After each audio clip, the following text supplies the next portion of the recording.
All right. Yes, we're running late today because it still hasn't popped up. It's uploaded onto my phone, but I'm trying to get it. Actually, I sent it. It's uploaded onto my phone. I sent it to my email so that I could play it for you guys, which is an update on the boys. So let me go through here and see who's all in the building while I'm waiting for this to happen. Um, let's see. We have you new in the building. We have LaKendra, Jeanette. Let's see. DMV, babe, how are you? Dee Dee Gibson, Coley, the comedian, 420, Zena. Yes, so it is a late start. So I'm going to probably have to start on other things that are going to go along with this. But has any of you guys heard any of the new information that they dropped yesterday on the Cal City Boys as being the new update? I think that they were patiently waiting to put this information out. I believe they had this information way prior to yesterday.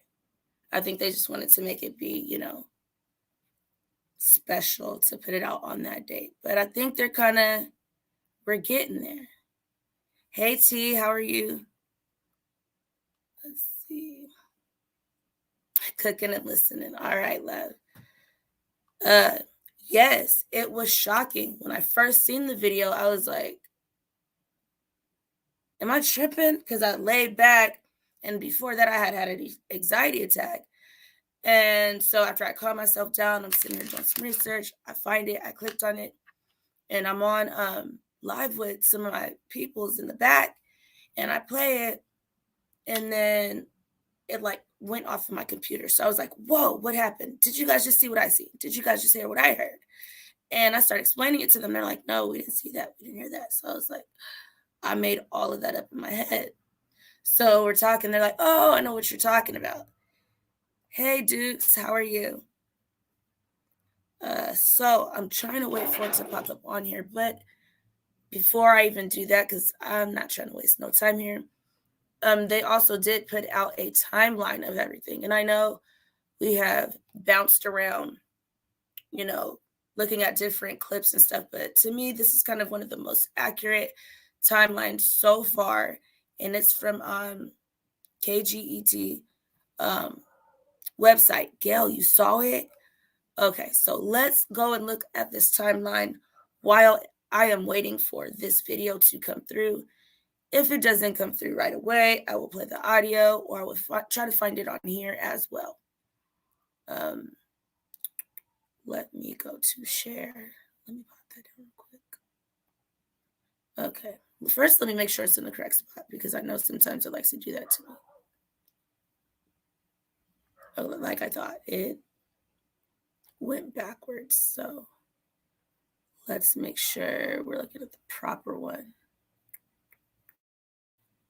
It should be under my I should already have it in my paste, but yeah, it does. So take that one down, put this one on pause really quickly, and then let me know right away if you guys can hear it. So this is a commercial.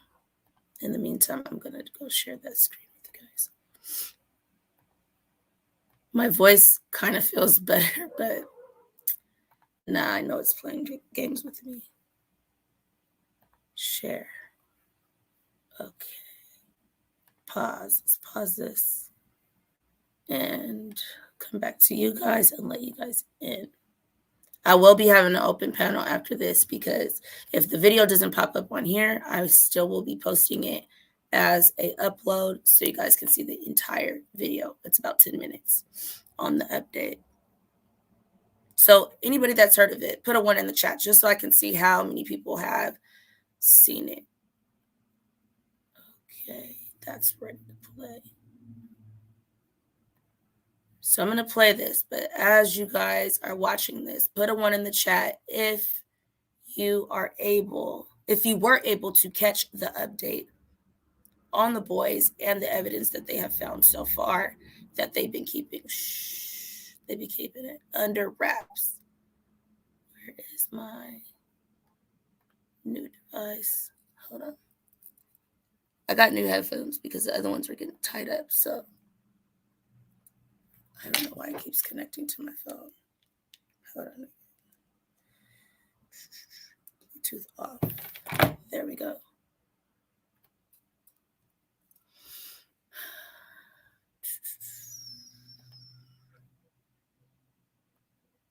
All these devices, right? Trying to keep up with them. Okay, let me see if I can put it on here real quickly.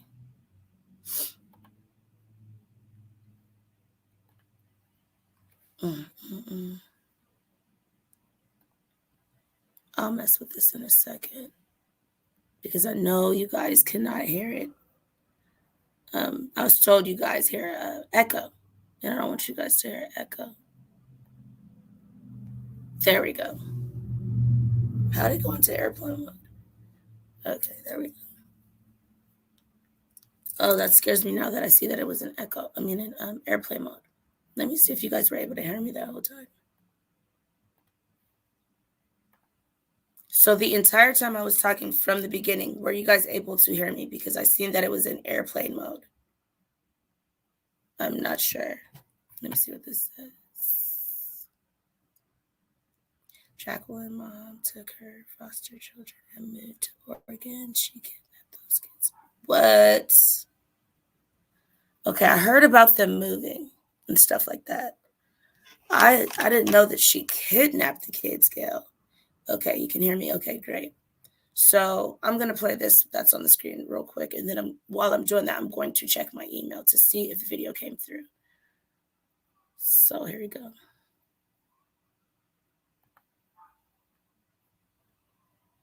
Answers or feel answers out there, someone must know something. If you have any of those answers or feel you could help, can you guys hear it? Secret witness. You can remain anonymous. Call 661-322-4040. In California City, contact the California City Police tip line at 855-227-3656.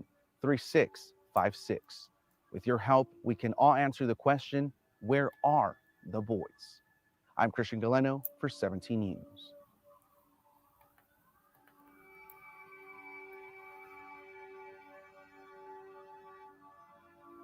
So here's the Kern County witness line and the California City Police line. I know people were asking, like, is it really a secret witness? You guys know how that is. You can do it anonymously, but I feel like if there's some real information, you are going to have to speak up. So here's another young lady that went missing. Her name is Desiree. And she went missing in Cal City as well. And so is this the timeline? Let me see. Okay, so they have a timeline broken down on here. Let me make sure you guys can see it as well. Okay. Broken down on here. Oh, you guys want me to replay it? Okay, I'll replay that part again. It's a very small piece of the bigger video. Then I'm going to go over the timeline. I'll replay it again, though. But you guys could hear it. I don't hear any echo. I heard the whole... Okay, good. Great. Thank you. Who's that? Okay, thank you, Boo. I'll play the video again for you guys. If it lets me, or is it going to make me go back? Yeah, I'm going to have to go back and then go back into it because it's going to play a different video.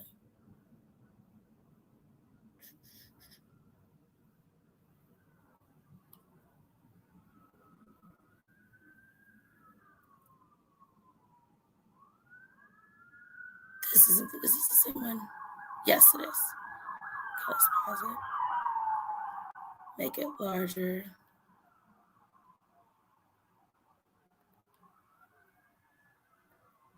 If you have any of those answers or feel you could help, please call Current Secret Witness. You can remain anonymous. Call 322-4040. In California City, contact the California City Police tip line at 855-227-3656. With your help, we can all answer the question, where are the boys? I'm Christian Galeno for 17 News.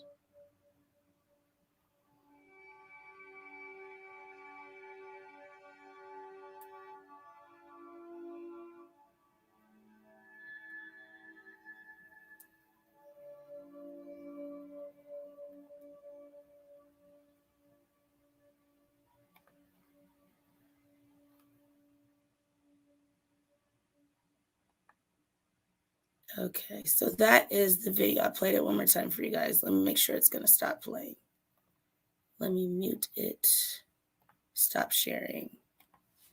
And so, since it's not come up yet, I want you guys to hear the audio from it.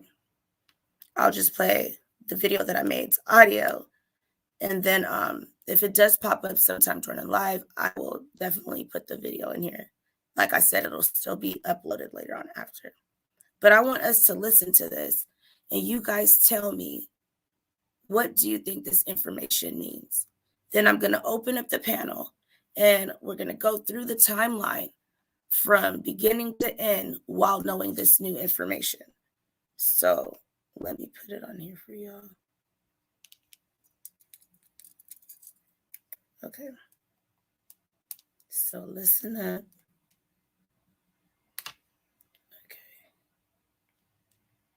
So the audio.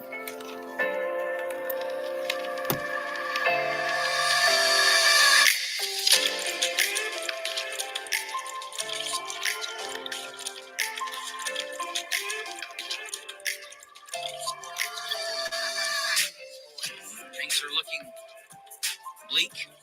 There's too many missing cases in this town. It's one thing when you see these stories on TV and they're happening somewhere else, and you repost the pictures, you repost the memes and everything. But then I came home and I told my wife we need to call the cops. My babies are supposed to be missing from this house. But when it happens right down the street, it hits a little bit different. Some kids that come up missing, it's terrifying. This is a great opportunity for somebody to come forward and with the right information and help us get to the truth.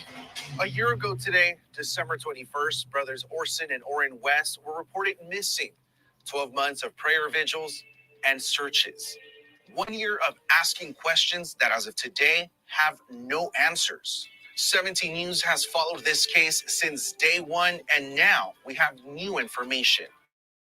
Information that could unlock clues that might help answer one question: where are the boys?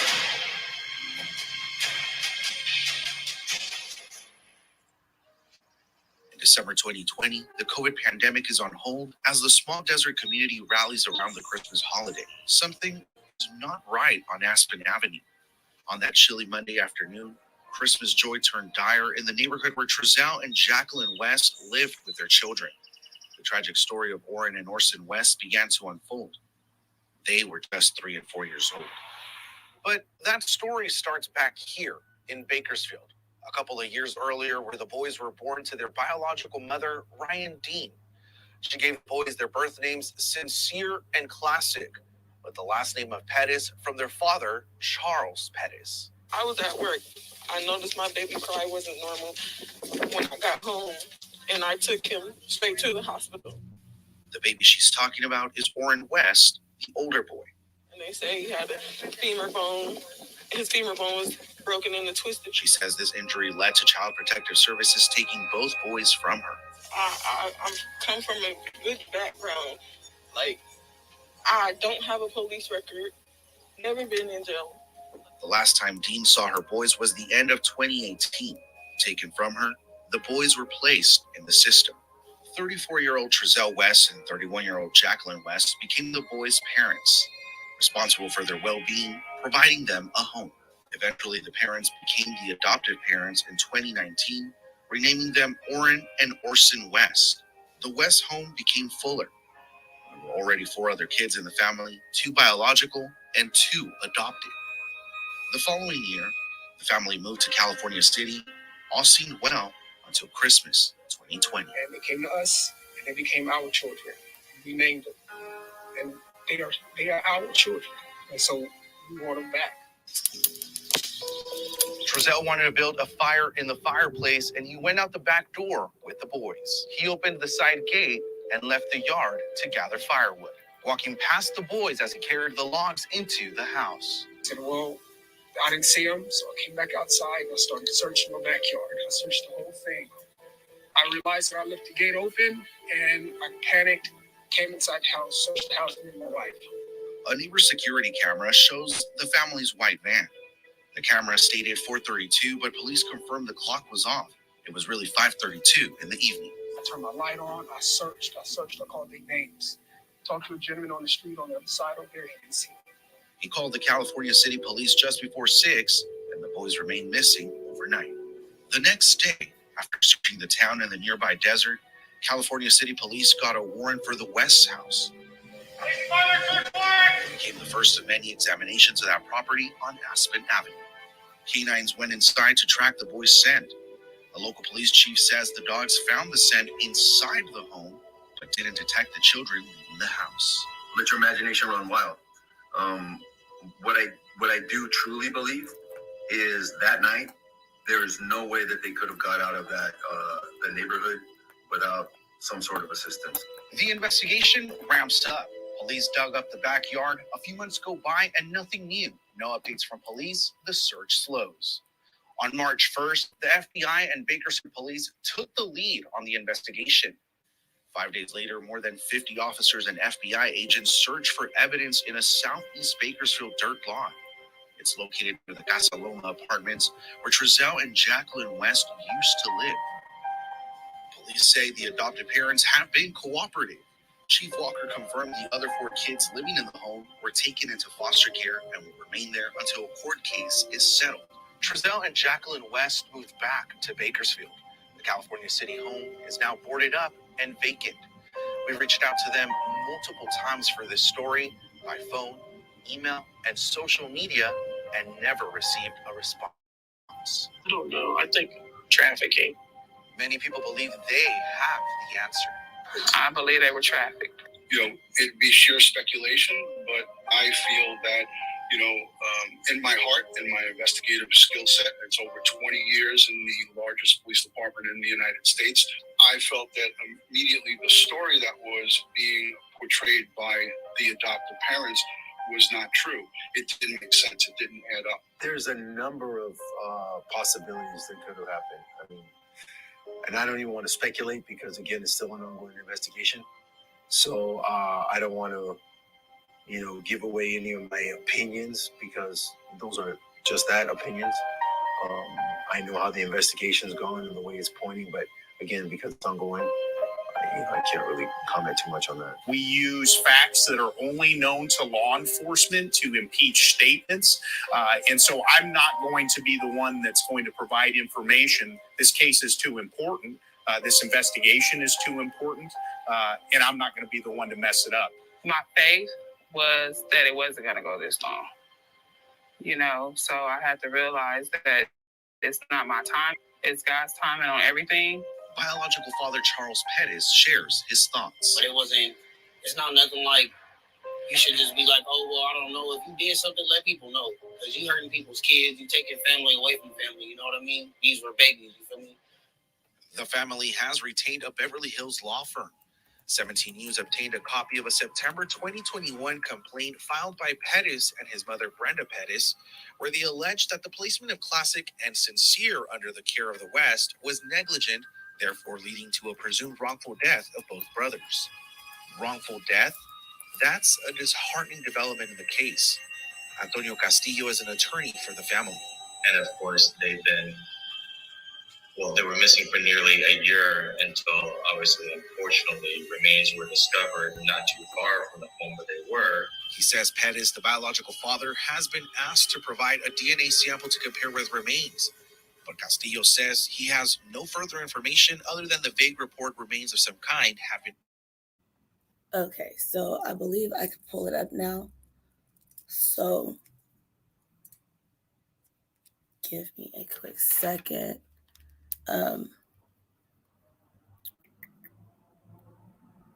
But I know you guys heard what you guys heard, right?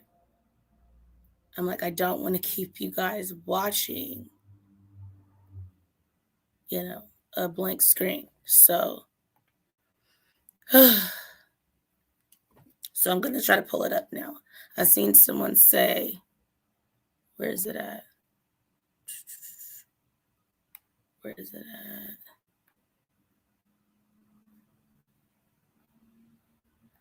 What is this one? They sometimes place foster children out of state. Yes, for sure. This is all us just fair use. A lawsuit, definitely. So here's what I'm going to do, because I believe I could just do it this way. And we'll just watch it actually on the screen now, because it's fully uploaded. I'll just put...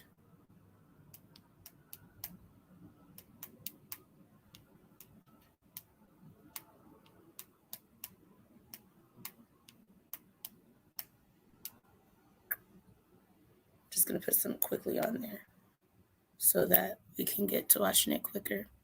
A lawsuit against Kern County and the family. The family has 2 good lawyers. I think we've seen this one. Her name is Maria de Jesus Martinez, Jacqueline West's mother. Okay, I got the replay. I replayed that part already. Yeah, the law says foster kids cannot move out of the state. It's kidnapping.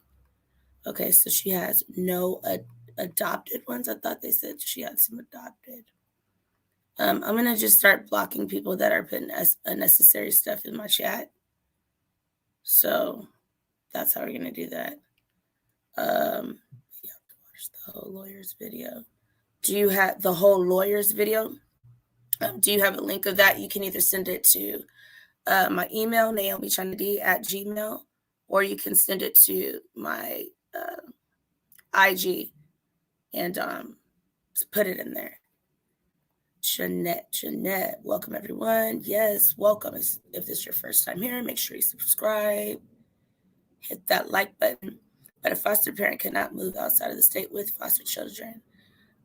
I called the Los Angeles Child Abuse Hotline. They said it's illegal and it's kidnapping. Let me see if it pulled it up yet.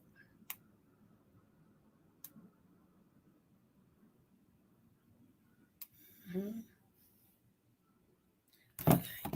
So Maria has several adopted kids. So, okay. Maria is the mother, right?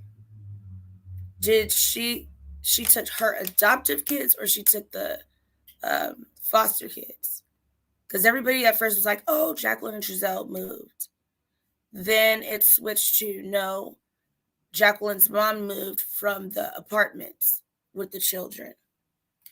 Let's see what Duke is saying. Okay, Dukes is so funny. Okay, so it's going to pull it up. So I am going to share my screen with you guys and play it.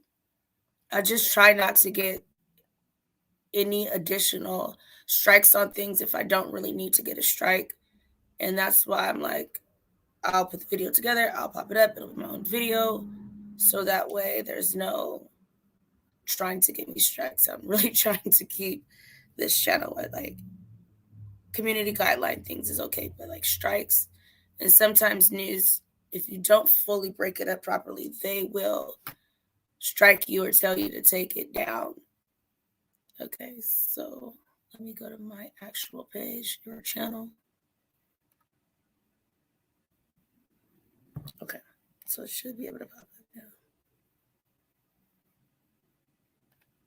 It's updating. You guys at stream.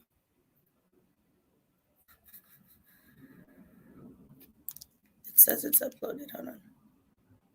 It's at 95%. So I'll read the comments with you guys still.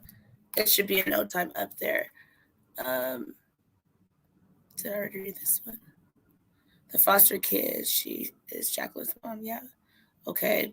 Gail, that isn't a fact. Some kids are placed out of the state. The hotline can't. Okay, you know what? I'm going to open up the panel while I'm waiting for this. We can discuss this and we can talk about the timeline. It's at 96%. So I'll put this in here to share the link. Anybody can pop up. This is open panel.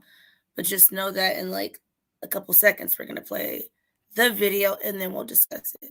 Where you at? Did it paste? Copy. Bam. Here we go. Paste. Send. Like I said, I'm just going to start blocking people.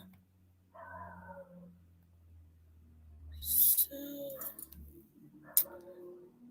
oops. If I didn't mean to block you, I think I may have blocked somebody. I didn't mean to. No, I blocked the correct person. Okay, so you sent it to my email. Okay, I'm going to go look at my email. So here is the link if you guys want to pop up. It is open panel, y'all. We have Jeanette in the building. Hey, Jeanette, how are you? Hello. Let me find the comment that you were talking about. You were talking to Gail, right? Yes. And what was her question? Is it the foster? Is it this one on there?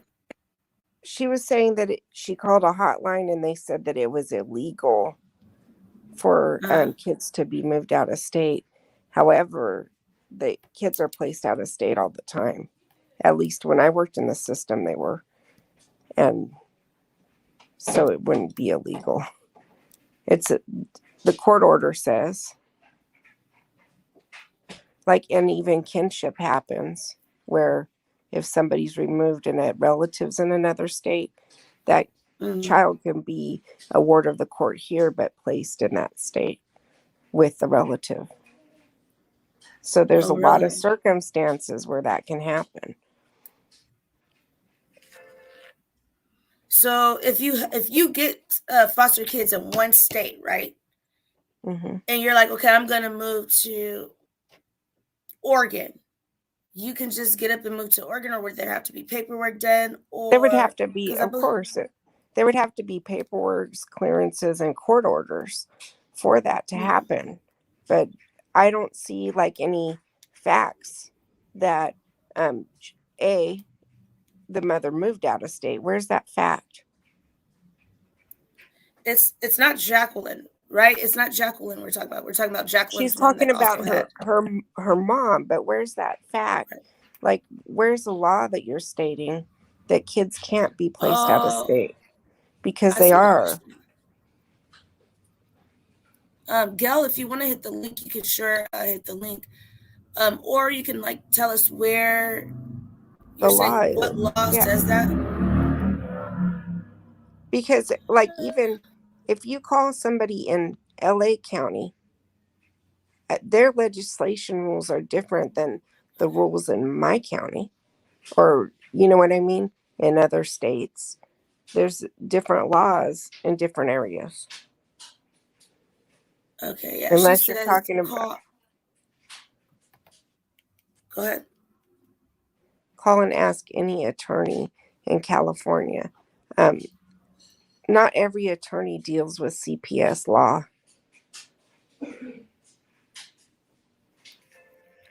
I have no clue on any of that.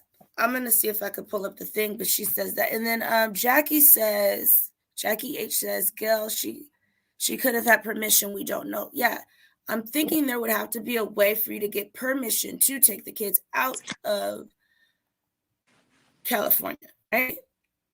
I'm thinking. So in the meantime, we are going to look into that after this. I'm going to play the video because waiting for it to come the other way is just a bit much. So I'm just going to play it straight off of my my own YouTube. That way, make sure you guys can see it before I start it. And I'm good. Okay, you're muted. Okay, cool. So here we go.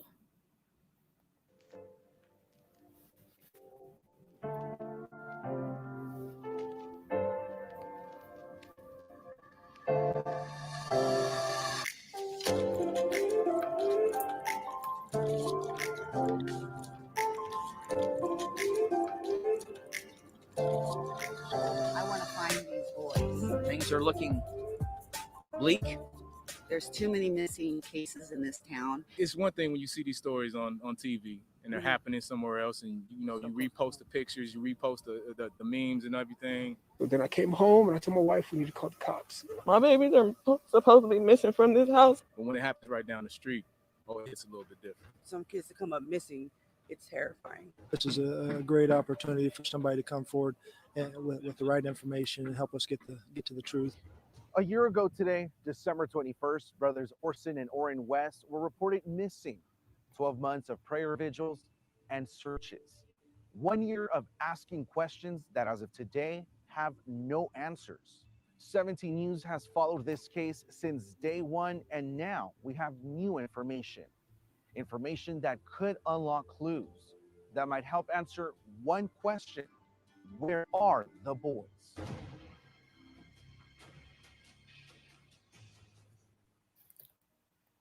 In December 2020, the COVID pandemic is on hold as the small desert community rallies around the Christmas holiday. Something is not right on Aspen Avenue. On that chilly Monday afternoon, Christmas joy turned dire in the neighborhood where Trezell and Jacqueline West lived with their children. The tragic story of Orrin and Orson West began to unfold. They were just 3 and 4 years old. But that story starts back here in Bakersfield, a couple of years earlier, where the boys were born to their biological mother, Ryan Dean. She gave the boys their birth names Sincere and Classic, with the last name of Pettus from their father, Charles Pettus. I was at work. I noticed my baby cry wasn't normal when I got home, and I took him straight to the hospital. The baby she's talking about is Orrin West, the older boy. And they say he had a femur bone. His femur bone was broken and twisted. She says this injury led to Child Protective Services taking both boys from her. I've come from a good background. Like, I don't have a police record, never been in jail. The last time Dean saw her boys was the end of 2018. Taken from her, the boys were placed in the system. 34-year-old Trezell West and 31-year-old Jacqueline West became the boys' parents, responsible for their well-being, providing them a home. Eventually, the parents became the adoptive parents in 2019, renaming them Orrin and Orson West. The West home became fuller. There were already 4 other kids in the family, 2 biological and 2 adopted. The following year, the family moved to California City. All seemed well until Christmas 2020. And they came to us, and they became our children. We named them, and they are our children, and so we want them back. Trezell wanted to build a fire in the fireplace, and he went out the back door with the boys. He opened the side gate and left the yard to gather firewood, walking past the boys as he carried the logs into the house. I said, well, I didn't see them, so I came back outside and I started searching my backyard. I searched the whole thing. I realized that I left the gate open, and I panicked, came inside the house, searched the house with my wife. A neighbor's security camera shows the family's white van. The camera stated 4:32, but police confirmed the clock was off. It was really 5:32 in the evening. I turned my light on, I searched, I called their names. Talked to a gentleman on the street on the other side over there. He didn't see me. He called the California City Police just before 6, and the boys remained missing overnight. The next day, after searching the town and the nearby desert, California City Police got a warrant for the West's house. It became the first of many examinations of that property on Aspen Avenue. Canines went inside to track the boys' scent. The local police chief says the dogs found the scent inside the home, but didn't detect the children leaving the house. Let your imagination run wild. What I do truly believe is that night, there is no way that they could have got out of that the neighborhood without some sort of assistance. The investigation ramps up. Police dug up the backyard. A few months go by and nothing new. No updates from police. The search slows. On March 1st, the FBI and Bakersfield police took the lead on the investigation. 5 days later, more than 50 officers and FBI agents searched for evidence in a southeast Bakersfield dirt lot. It's located near the Casa Loma apartments where Trezell and Jacqueline West used to live. Police say the adopted parents have been cooperative. Chief Walker confirmed the other 4 kids living in the home were taken into foster care and will remain there until a court case is settled. Trezell and Jacqueline West moved back to Bakersfield. The California City home is now boarded up and vacant. We've reached out to them multiple times for this story by phone, email, and social media, and never received a response. I don't know. I think trafficking. Many people believe they have the answer. I believe they were trafficked. It'd be sheer speculation, but I feel that, in my heart, in my investigative skill set, it's over 20 years in the largest police department in the United States.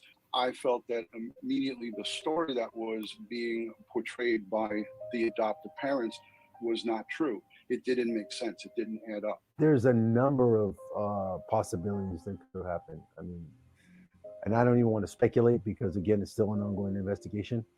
So I don't want to, give away any of my opinions because those are just that, opinions. I know how the investigation's gone and the way it's pointing, but again, because it's ongoing, I can't really comment too much on that. We use facts that are only known to law enforcement to impeach statements. And so I'm not going to be the one that's going to provide information. This case is too important. This investigation is too important. And I'm not going to be the one to mess it up. My faith was that it wasn't going to go this long. So I had to realize that it's not my timing. It's God's timing on everything. Biological father Charles Pettus shares his thoughts. But it's not nothing like you should just be like, oh, well, I don't know. If you did something, let people know. Because you hurting people's kids, you taking family away from family, you know what I mean? These were babies, you feel me? The family has retained a Beverly Hills law firm. 17 News obtained a copy of a September 2021 complaint filed by Pettus and his mother Brenda Pettus, where they alleged that the placement of Classic and Sincere under the care of the West was negligent, therefore leading to a presumed wrongful death of both brothers. Wrongful death? That's a disheartening development. Wrongful death. Antonio Castillo is an attorney for the family. And of course, they were missing for nearly a year until, obviously, unfortunately, remains were discovered not too far from the home where they were. He says Pettus, the Remains were biological discovered. father, has been asked to provide a DNA sample to compare with remains. But Castillo says he has no further information other than the vague report remains of some kind have been found near California City. We asked Bakersfield Police for confirmation. A spokesman declined to provide information other than to say it is routine in missing persons cases to ask for DNA samples. Regardless, there's plenty of evidence that the county was negligent, the family's lawyer said. And we believe that they are responsible for the disappearance, and we'll see if that turns into more. And it's incumbent upon these bureaucratic government agencies to do more with respect to the lives of children. We're not just taking a puppy from one shelter to another. These are human beings. 9 months after assuming the case, Bakersfield Police Department continues the investigation, but still no answers, no suspects, and no bullets. It may cause people to, if there are people involved in criminal activity, to understand that they're under scrutiny. And there's certain things that we just can't present to the public to satisfy a curiosity. 90% of their leads that they're not making available to the public, and doing it for a very good reason, because they need to keep the investigation, the integrity of this investigation. They cannot jeopardize it because we're talking about two little boys. The adoptive parents remain silent since their last statement released to the public in March 2021. All sides should be out here together looking for the babies. That's all I said. But you can't force anybody to do something they're not wanting to do. Based on what we were given, we have to operate on the assumption that they were here. Allegedly, they was taken on the 21st, but I don't believe nothing happened in California City. I 100% wholeheartedly concur that they were not ever in California City. I can tell you this, Christian, is that we now know the areas where the boys are not. There are answers out there. Someone must know something. If you have any of those answers or feel you could help, please call Current Secret Witness. You can remain anonymous. Call 661-322-4040.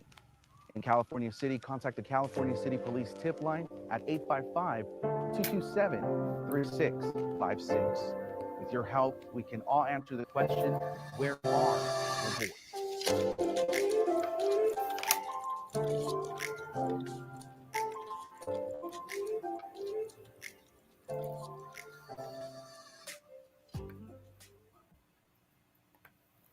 Okay, so that is that. Stop sharing the screen. And so what do you guys think about this so far? I mean, I'm going to go to the comments real quick because we heard that, they took DNA samples from the father, one of the fathers, and they found some remains somewhere close by in Cal City. They're doing in the documents, and I'm going to pull up the documents one by one on here. Let me go ahead and add them, but you guys can go ahead and speak. Jeanette, did you want to finish what you were saying? Hi, Infamous. How are you? No. I'm good. I'm gonna stay quiet and let her finish. I've been. Oh no, I was just saying there's a welfare and institution codes that make children be able to be a ward of the court. And once you're a ward of the court, the courts do have like all power of where a child can be placed, and they have the call on that. So there's not, you can't really say like, people feel that way, but you can't really say that the court kidnapped. You know what I mean? Mm-hmm. I don't really know how that works because I thought like when you, I do. I don't know if.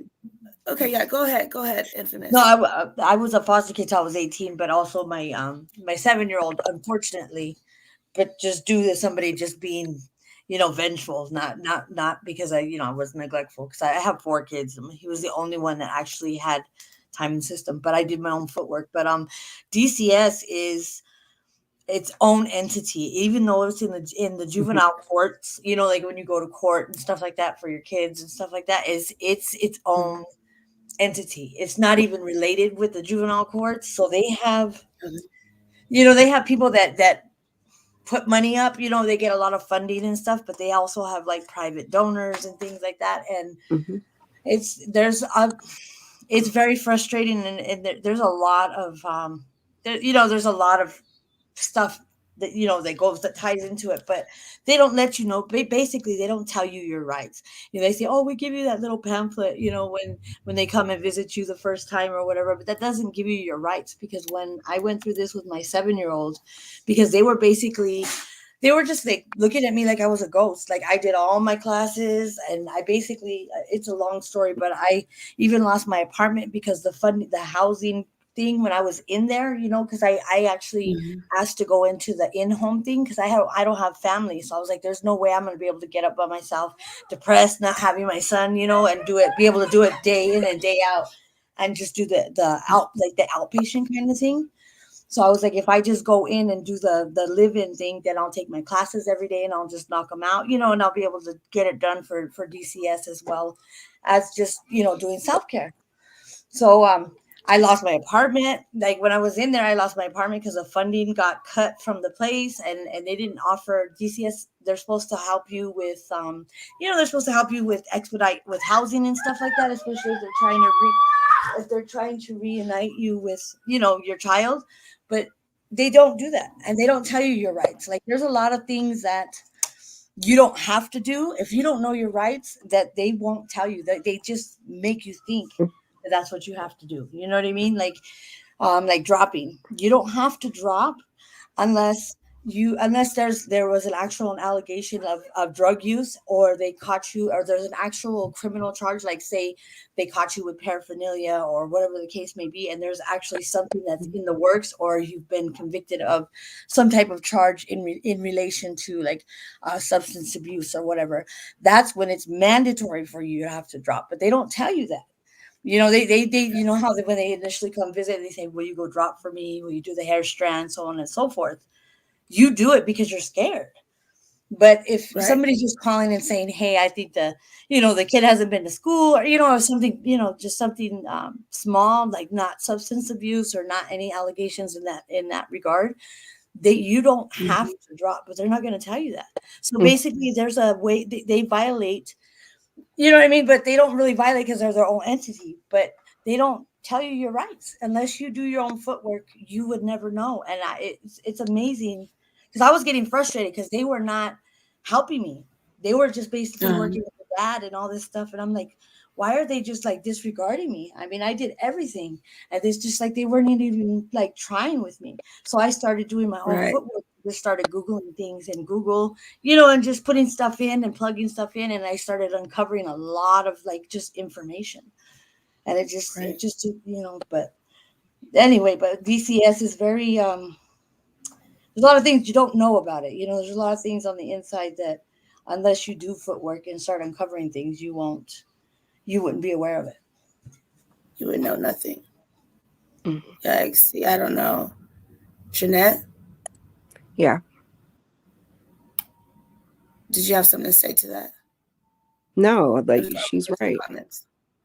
She's right. Okay. I'm going to go to the comments really quick. New York says, cops knew they were guilty, knew the kids weren't on the camera, and got search warrants and dug in the yard. With that, I believe it was Tracy, or T, you told me, you gave me a link. I believe it's the video we just watched. If you're still in here, let me know if that's the correct link I clicked on, just in case there's something else that you wanted me to bring up for everybody. Well, and It also said that's the other thing. Like, just the cops know, but they don't have evidence. So if you like try to take somebody to trial for like murder or whatever, they have one shot. So they're not going to, if they think that's what it is, they're not going to make an arrest until they actually have evidence. That's exactly what I've been saying lately. I said if they might be working a circumstantial case, and if they're working a circumstantial case without any like hard evidence, they have to make sure everything is airtight before they even present that, or even like, you know, start or put it in the public knowledge that they're going to be pressing charges or you know, indicting people. Right.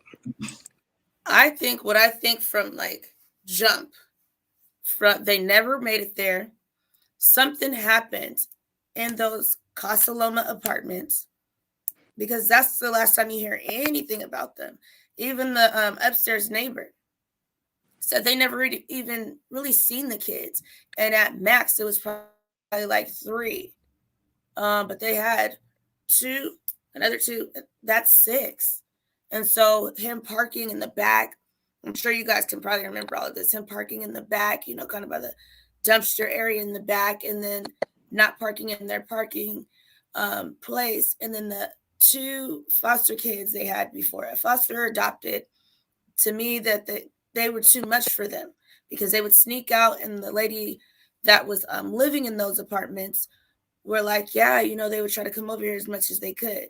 I think they were just not following the rules of how Jacqueline Giselle wanted everything to be. And so that's why they got rid of them. And I don't know how come they were so quick to give them more kids, because I thought it's not easy for you to just send kids back and then you want another 2.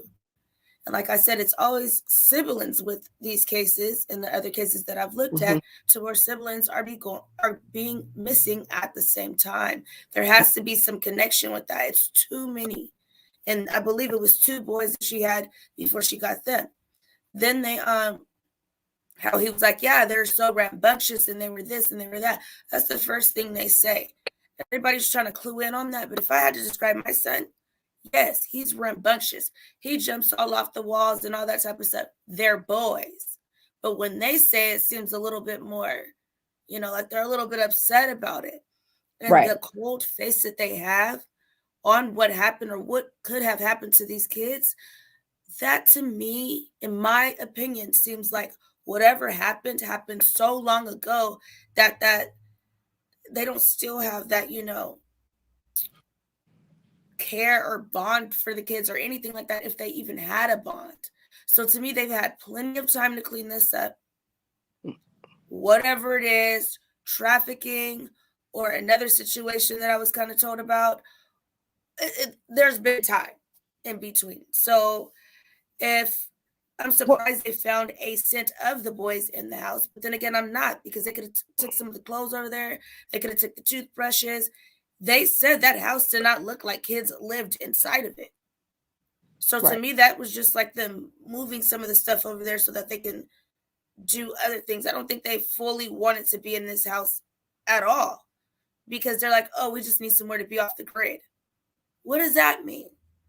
It's not like they're old and retired and want to, it's not like, it's just, go ahead.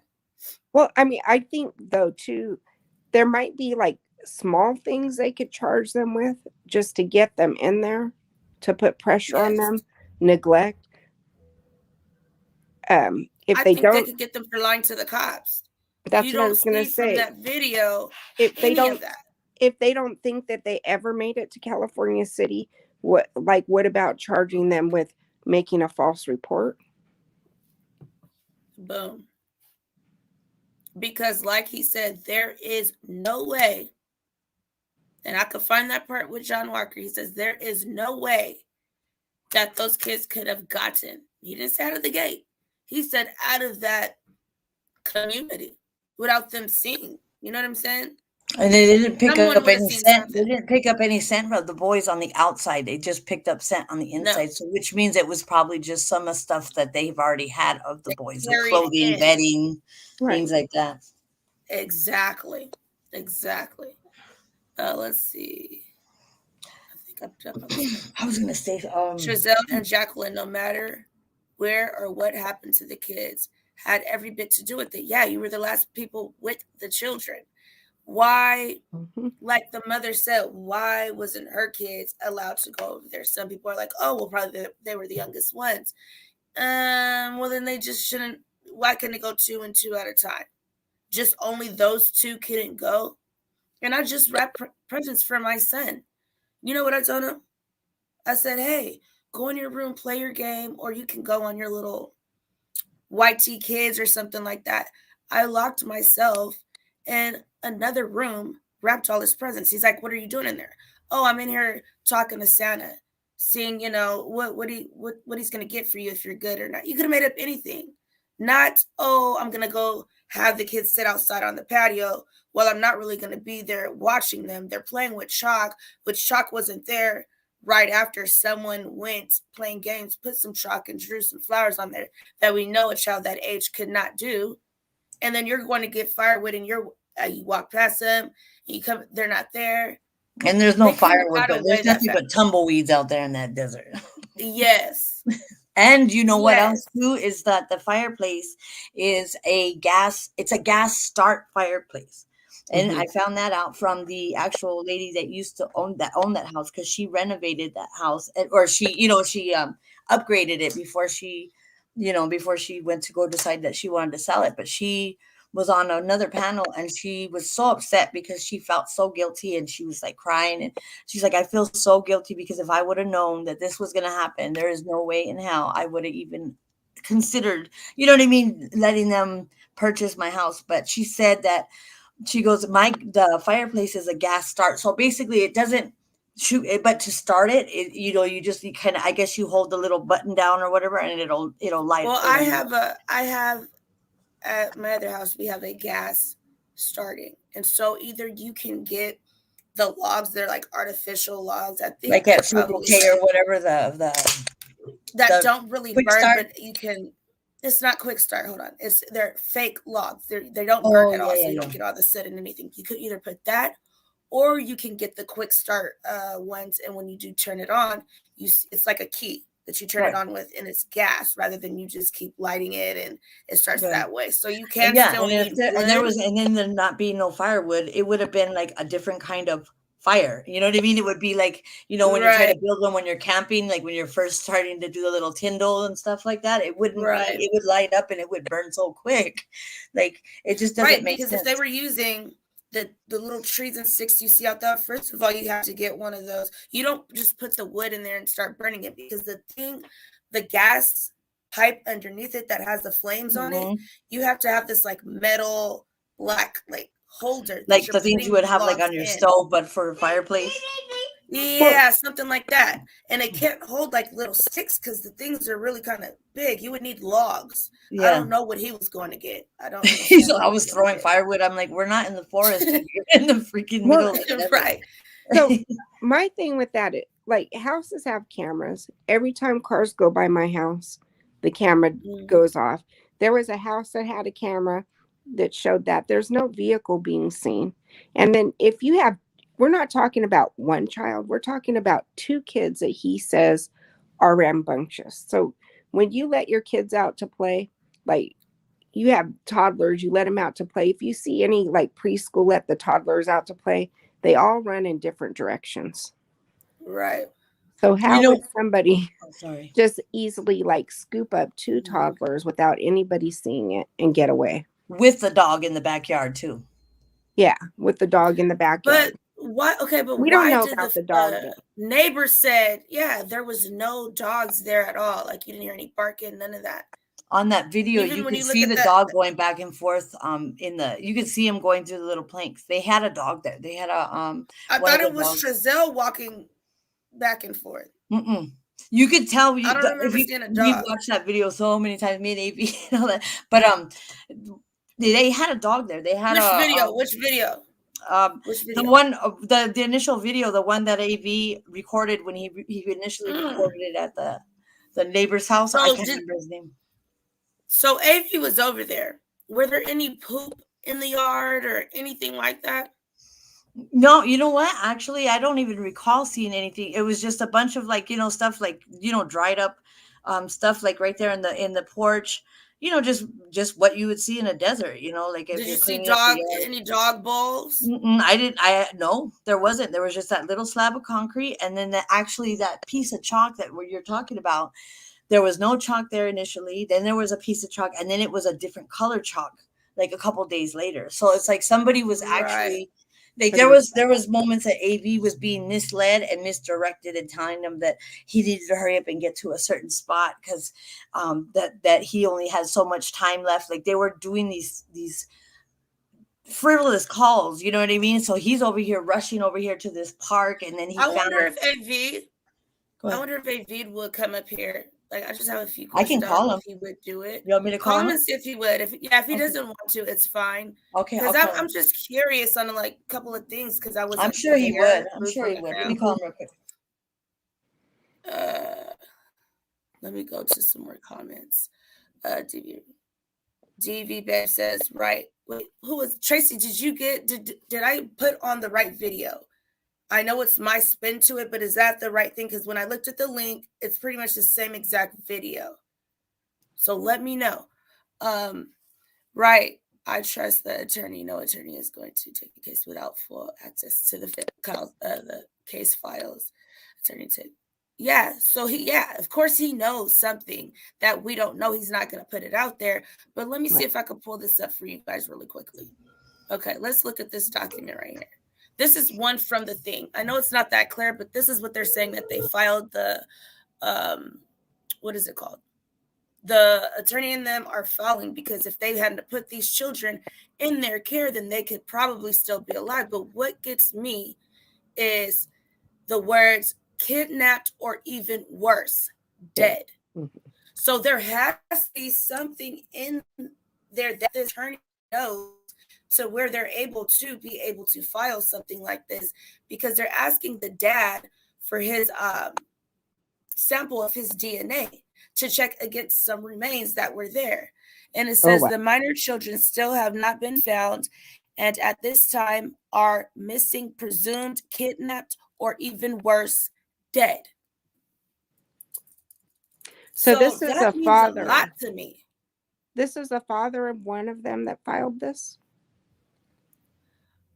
I believe it's as the family, but yeah, the father as the family, yeah. Because they took his DNA. And from my understanding, I know the children have 2 different parents. So if anything, they can just get the mom's DNA and compare it to any of the remains. But if he's willing to give his DNA and they can possibly put it to these remains and know that these are the children, then hey, how do we know that no, they didn't make it to that house, but wherever they're saying these bones were at in Cal City, how do we know that they didn't want to move to this house so they could be closer to where they know the bodies were so they can keep an eye on it, make sure, no one's going over there. They know where these children are. He said somewhere around here. He said it. He said it in the first interview. They're somewhere around here. So when he said that, I thought he was trying to throw us off. No, yeah, they're somewhere around here, but where, Giselle? Where's somewhere around here? Because I just left him a message and I sent him a text message real quick because he might be like on a live or something real quick, but he usually responds. We actually talk pretty often, so I'll see if he responds or not. Okay, if he's on the live, that's fine. I'm not trying to like stop anybody from doing what they're doing. I don't know if he is. If they found something over in that area, it could be like, you know, those people that'll like set a fire to the house or something, and they just, when the fire truck and stuff is there, they want to kind of, you know, just go by, check it out. Or when there was another case with a girl, and there was a guy that lived next to her. He was a janitor. He was always peeking into her window. He's the one who went in, killed her, put it in the dumpster. So since he's the janitor, he's able to go in and out, whatever. He gets on the news when they're there talking about, oh, how he wants to see her. He wished this, he wished that. The whole time he's inserting himself into the case so he can watch what's going on. So that's what they could have done. I think it was coming too close to Christmas. We're at the 21st. She only got a couple more days. Either Ryan was going to be, hey, can I send these gifts to my, you know, my children?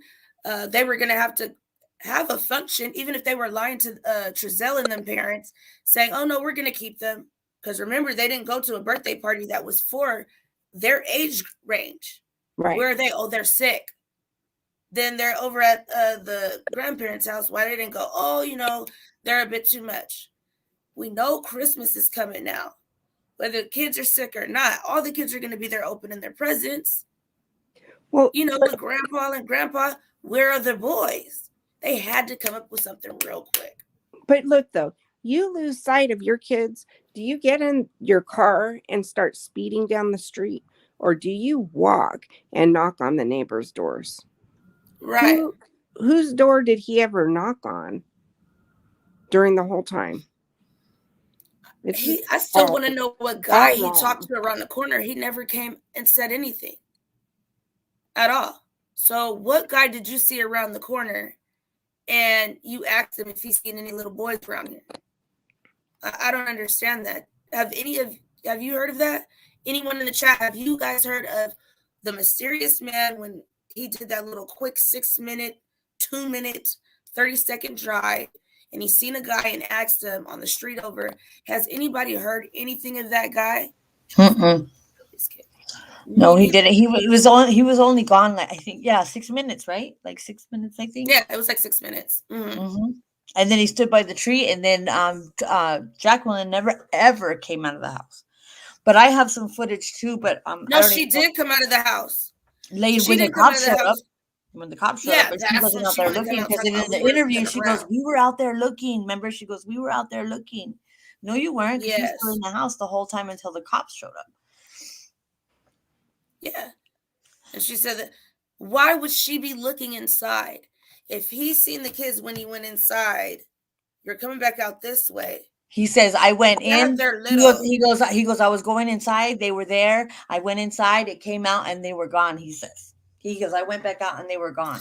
Like, you saw them when you went in, and then you saw them. How long were you inside? Like, it all stinks from high heaven. It just all stinks. Right.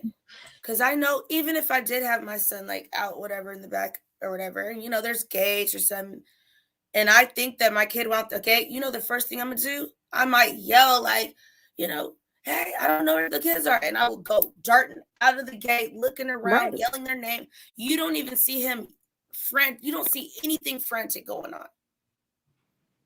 It's just like, let me cruise to the, I don't even think I seen him walk outside of that gate to look, you know?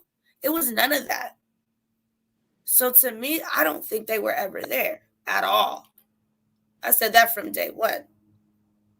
I just don't get it. And then he said that he had the boys outside. And if you remember the neighbor, hold on, let me hang this up. If you remember the neighbor at the Bakersfield Apartments. What is it? Casa Loma, you said? What is that what they're The called? Casa Loma Apartments. Mm-hmm. Do you recall when she said, or not that, not her, but the gentleman that Steve had interviewed, man, he was talking about that he would always try to, like, you know, offer them juices and like kind of, you know, like some of the other neighbors would kind of congregate out there if their kids would go out and play. And he said that they were, you know, he was like, I don't really want to talk about, he was the type that was like, I don't really want to talk about them because I don't know them that well. But he said that they were always standoffish, and that he said that, oh, what did he say? Oh, where was I going with that? Oh, I lost it. It's good too. Just give me a second. Let me You'll get it back. Like that. That happens to me all the time. Once again, guys, I'm going to let you guys know this is an open panel. You do not have to be directly involved in this case. You do not. It could be your first time seeing it, and you just want to give your point of view, whether you agree or not. Everyone's opinion is, you know, welcomed over here. We can all agree to disagree. So he says in the interview, right? So at that's the fishy, stinky interview that they did. He said he was out there with the boys. The boys were over there playing with chalk, wah, wah, wah, you know, and all that stuff, right? But the gentleman that Steve had interviewed, that, you know, he was just kind of saying that they're standoffish and this and this and that. They always, and then actually that, I think that other neighbor too, she said that he was always gone and Jacqueline was always with the kids. So he was like more disconnected, you know what I mean, with the kids. She was always in the house with the kids. They said they wouldn't really see how many kids were there. They said they had seen the two little boys at one point at the window, but they would never kind of really let them out. But they said that they do remember, I think, right, I don't know if it was at the end of September, right before they moved. He said that that's the last time, you know, that he recollects kind of walking by and kind of seeing the two little men, like kind of at the window looking out, you know, at all the kids or whoever was outside or whatever. But he said that he was always coming and going in the van. So they said he was always out there playing with his little sticks or nunchucks or whatever he thinks he is, some kind of ninja or whatever, you know, like, you know how they fling him around, like maybe he thinks he's a martial artist or whatever. But they said he was always out there doing that too. So if he was always disconnected from the kids, and then all of a sudden in that interview he has the kids outside as he's getting firewood, that, you know what I mean? Jacqueline always wait, what did you say about martial arts? Wait, the neighbor said that he would always be out, like kind of playing with the, you know how they walk with those walking sticks, how when they were going to, those sticks are not walking sticks. If you look at them, somebody at another panel was like, they are swords. They're actually you swing. Yeah, but they're swords. They look like they look like walking sticks, but they're actually, like, you can actually pull, like, you know, it's some type of sword. I don't remember. It's got a really different kind of name, but they said that's what kind of sword it is. It's a certain kind of sword. It looks like if it's just a walking stick, but it's like more of a self-defense kind of weapon. You know what I mean? So it's hidden inside. So you yeah. So you can't see. So if they needed to take it out or whatever, they could take it out at any time. So that's why they said that that's what it was, because somebody recognized it. They were familiar with those types of self-defense, whatever it was. So this was at the Casa Loma or at the interview? Well, I just kind of dawned on me, because how he said, so they said, take the boys outside, don't let them on the dirt, you know, and this and this, and he acts like he was all like, you know, he's a doting father or whatever, how he tried to make it seem in the interview. But then again, the two people at that Casa Loma that were spoken to, like the neighbor that lived up the stairs, and then that gentleman that Steve had just kind of ran across when they were going to just kind of look around at the apartments initially. And he said, I don't really want to talk, like, because I don't know them that way, so I can't like pass judgment. But he was just saying kind of some of the things that he had observed, that Trezell was always kind of coming and going, and every now and then Jacqueline and the kids, you know, but they would always go around the back.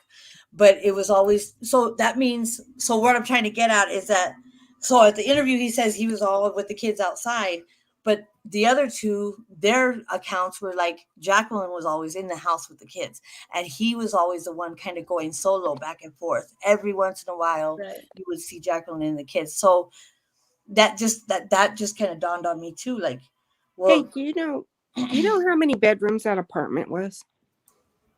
They said it was connected. I think they said there was some type of connection, like They have it like on the inside, like kind of I don't know how you would say. I don't know what they would look like, but they were almost 2 apartments in one, because if it was 4 kids that they had.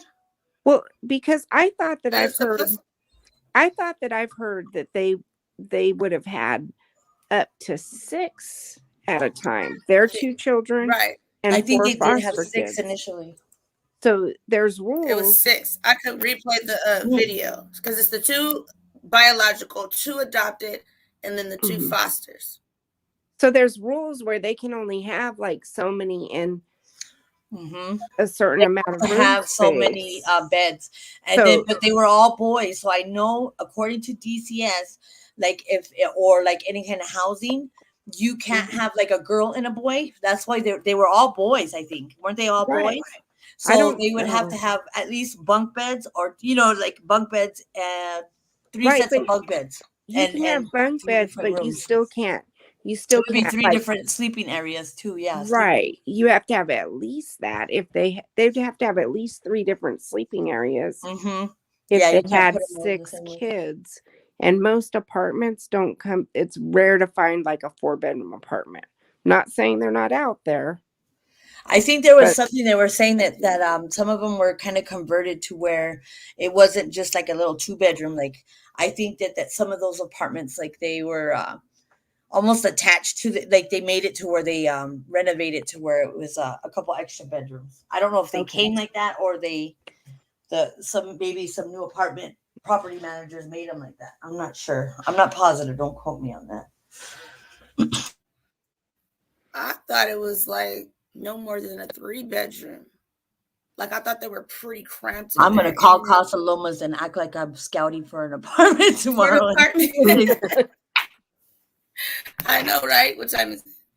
Oh, the office has to be closed. It's like 6. What time does it normally close? 6, 7? I'm gonna call at 9 o'clock tomorrow morning because now I want to know. I know. I really do want to. I really want to know. I'm gonna too. tell them I New have York 5 kids. I'm gonna tell them, do they have anything that accommodates 5 children? Like a 3 or 4 bedroom, and see what they say. Oh, here. I'm gonna try to call now. I'm gonna look and see. I wanna know. Sometimes they have little maps. Call of the the emergency apartment. maintenance man. The emergency number. If they're Casa having, Loma Apartments, Bakersfield. I'm really curious. Sometimes they have maps of their floor plans. So Okay, no, look, but they have. Oh no, this lane. This is it. So they have. like how they 2-bedroom, say, take it to 2-bath. a virtual tour online. Hold on, they have 2-bedroom, 2-bath. They have 3-bedroom, 2-bath, and they have 4-bedroom, 2-bath. oh, they have 4 So- bedrooms. Yeah. So if they had a 4-bedroom, they could have had 6, right? 2, Yeah. 4, 6, and then their own bedroom. Uh-huh. Yeah. They would have had to have like bunk beds or something. Mm-hmm. Well, I don't know. You see that? They have to have a sleeping area for both of them, and only have 2 A in each sleeping room. arrangement. Yeah. It could have been. You can't the just 2 put them on the little, floor. The 2 medium. You put them on the floor. In a sleeping bag or something, you'd have to have. You could only You have have to 2 have boys beds, in each yeah. room.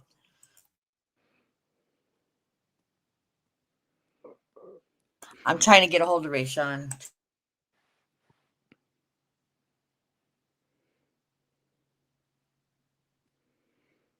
Okay. So this is a good question. This is one of the questions I was asking from the beginning. How do we even know that that's their scent? All they can do is go by what Jacqueline and them said.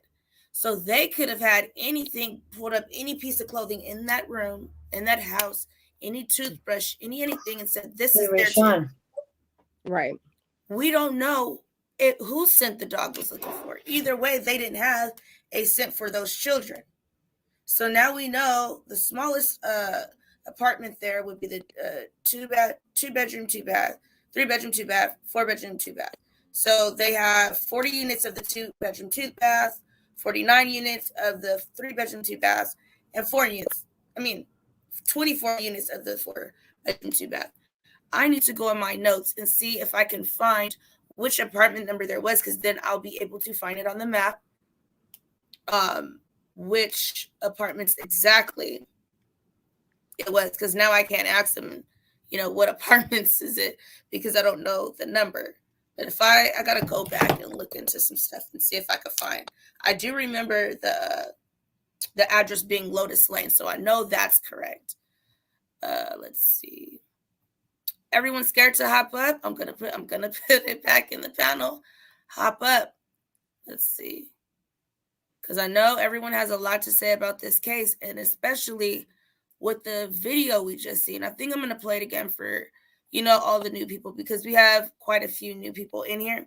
So I think I'm going to play the video again. It's 10 minutes, but I want to see what you guys are getting out of the little bit more of information they have given us.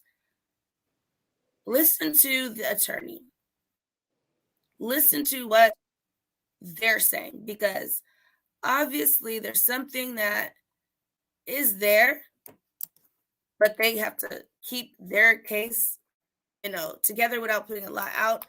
So they're just leaving it to our imagination at this point. So let's see. Here goes the video. Let me pause it. Come back over to you guys. Let me get through some of these really quickly before I go on.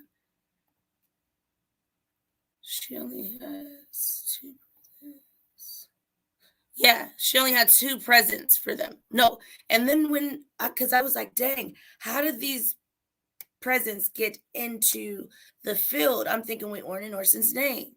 But when I was going back and looking at the pictures and some news videos, there was a couple, an African-American couple, and they said, well, the least they can do is give 2 gifts. Those were the exact bags that they put there. Those were the exact bags found in the Okay, I'm gonna send Rayshawn the link, and he's gonna probably come up on here. Okay, that's fine. That's where they found, and that's why I was like, oh my gosh. So that's where it was. So sometimes when you take a look at things, go back through some information, you'll start to put things together. Those kids were in state custody. Why didn't the money go to the state for child support? I don't know. Hey, how are you? It's been a while. Let's see, another one that was confirmed by the. Okay. How long it takes to. You tell me that. How, and then look, we're saying to wrap. That might take a little bit of time. But if it's just clothes, I'm sure they were probably just putting it in a bag, pop some tissue paper. I mean, how long does it really take? They got a present each. That says a lot too. I'm sorry. What is this? I have a couple of things too you probably be interested in, but I want to let Rayshawn come on here and do his little thing or whatever. But a couple pictures and things like that you might be interested in, I could probably email them to you.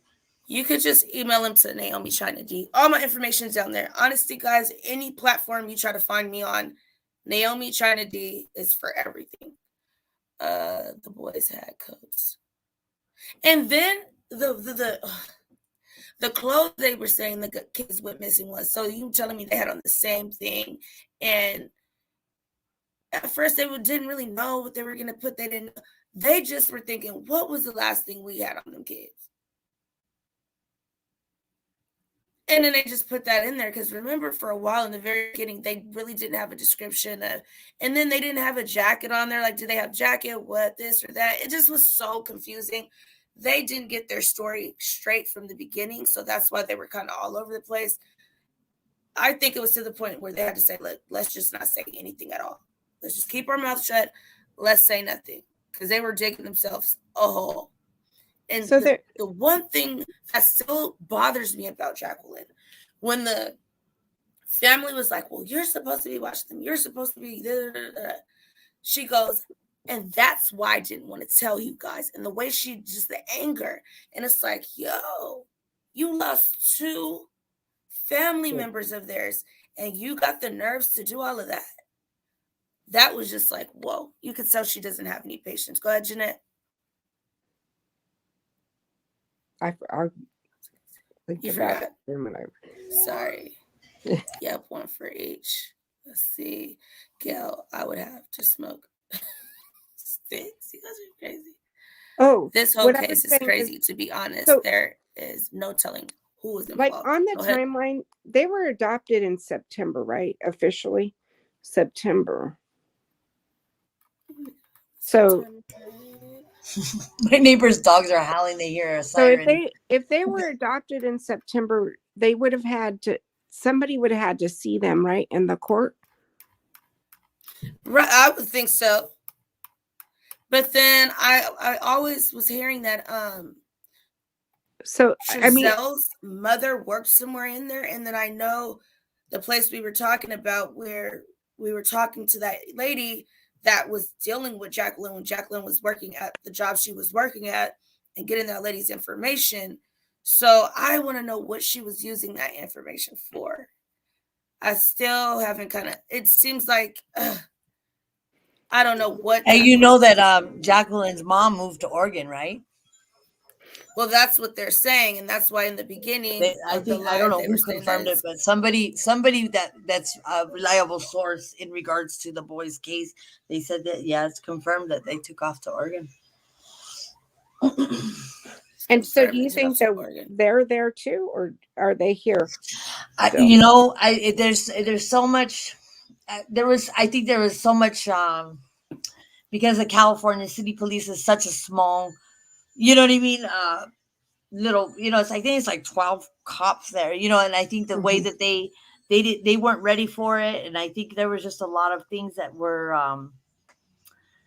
what do you call it? Fumbled, you know what I mean? There was a lot of fumbles in the beginning of the case that I think that's why there's a lot of open-ended answers, a lot of open-ended questions, that they're not releasing. Like, did you see that one news thing? And he's like, it's like opening one door and it leads to a hallway, and then you open up another door and it leads to another hallway. Like, what kind of answer is that? Like that, Right. Everybody's so frustrated and doing everything they can to keep these boys in the media, or just keep, attention and keep their names out there.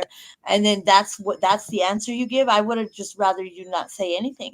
You know what I mean? Like that, what kind of open-ended answer is that? That doesn't really, right.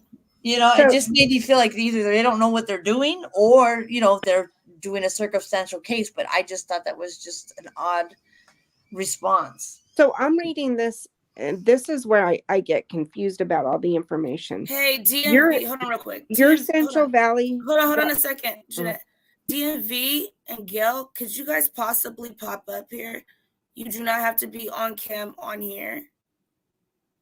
But just to make sure, since I've never had you guys on here, if you could just show me that's your person when you come to the back, I won't click you up until I let you know.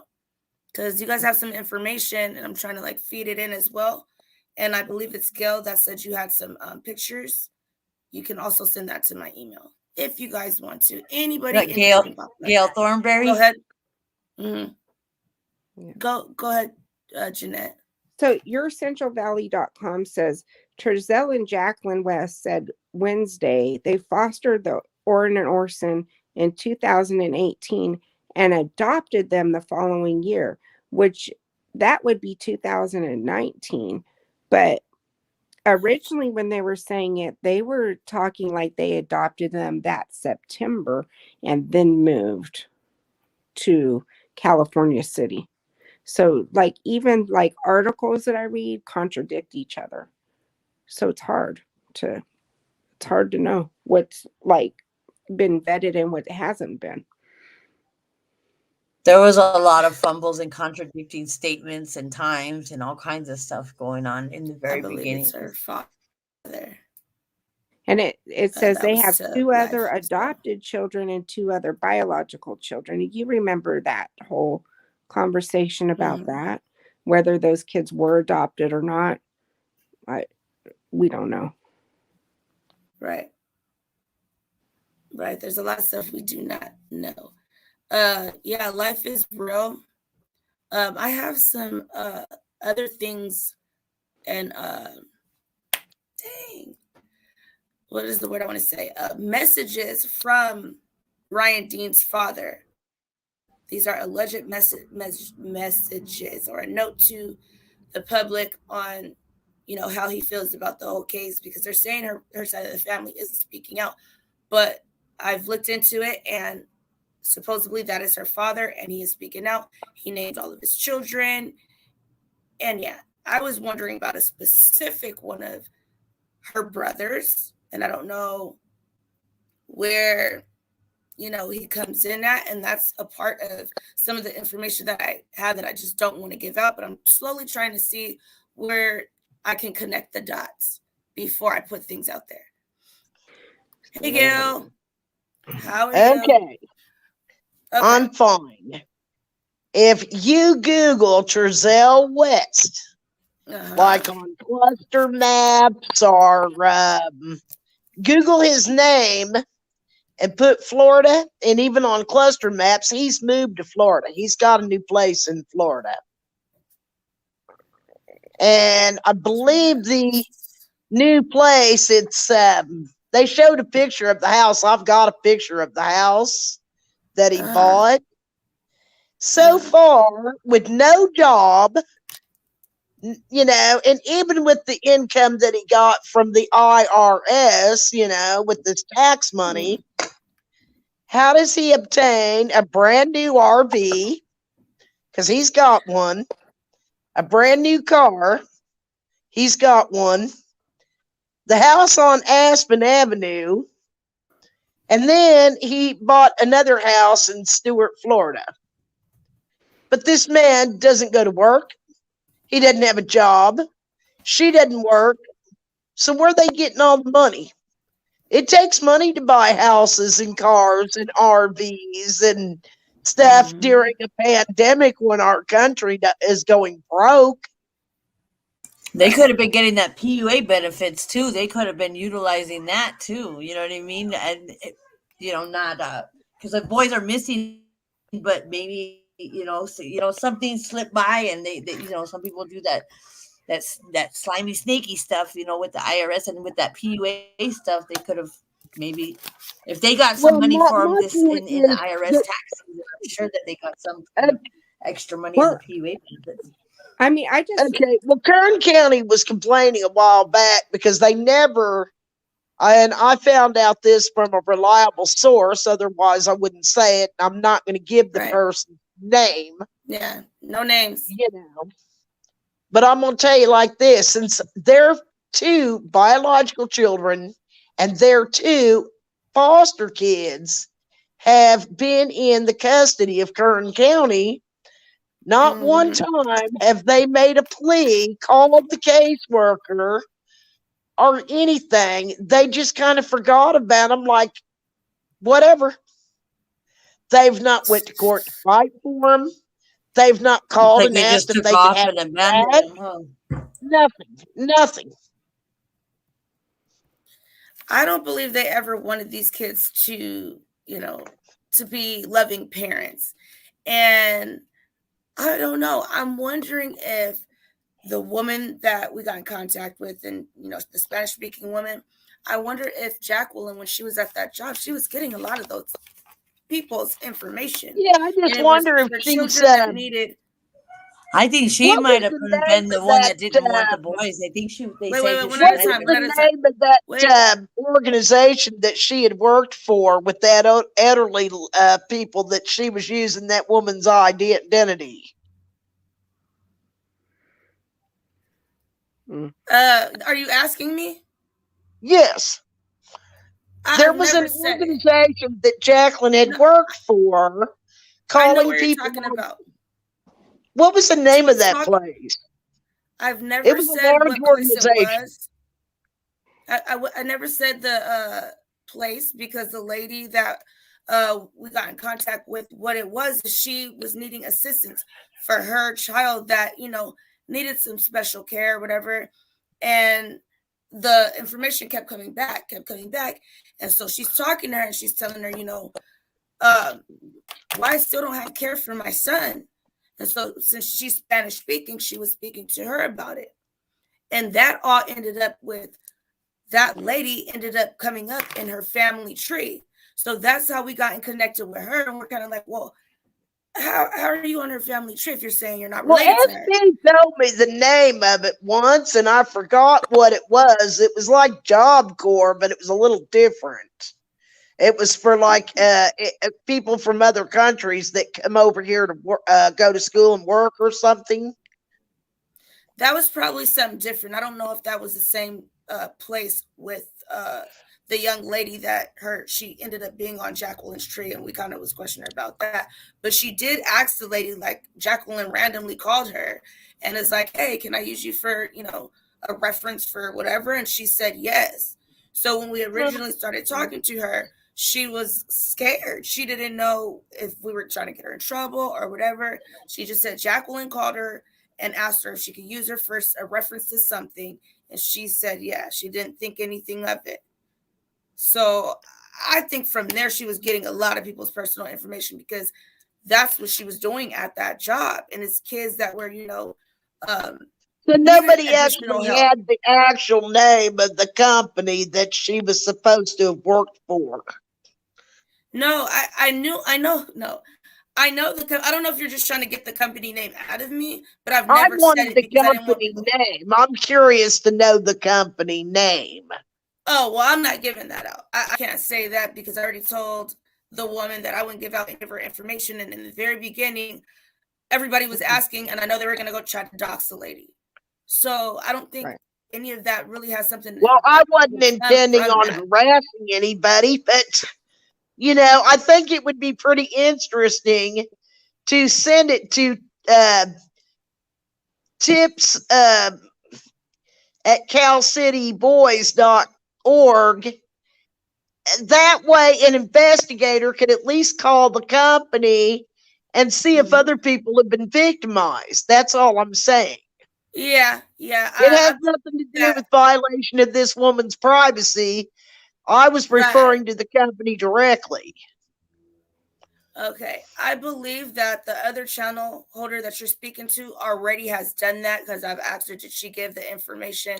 She told me yes. So they should have been looking. Well, I wasn't sure if the information was out there to the authorities to make sure that she couldn't victimize other people. So when I Google Terzel West, I just see the Potomac address in Bakersfield. Well, Google cluster maps or something like that, and or Google Terzel West, Stewart, Florida, or Florida. I just want to say he's got a new address. I'm just saying this. If I Google myself, which I'm not saying my name, but if I Google myself, there's other people with my name that live other places in the country. Yes, but what I'm saying is it came up on a court search document. I know because I looked at the document. You said cluster maps. Yeah, like cluster maps. CLUSTER maps, MAPS. And then you put his name in there? Yeah, you do a search on his name and it comes up with personal information, or they've got one called People Search that you can do it with. Yeah, but are you like matching the birth date and stuff? Yes, I know his like birthday. a 60-year-old that owns a house in Florida. Yes, he's lived in Florida. I've got his actual tax records where he filed bankruptcy at one time in Florida.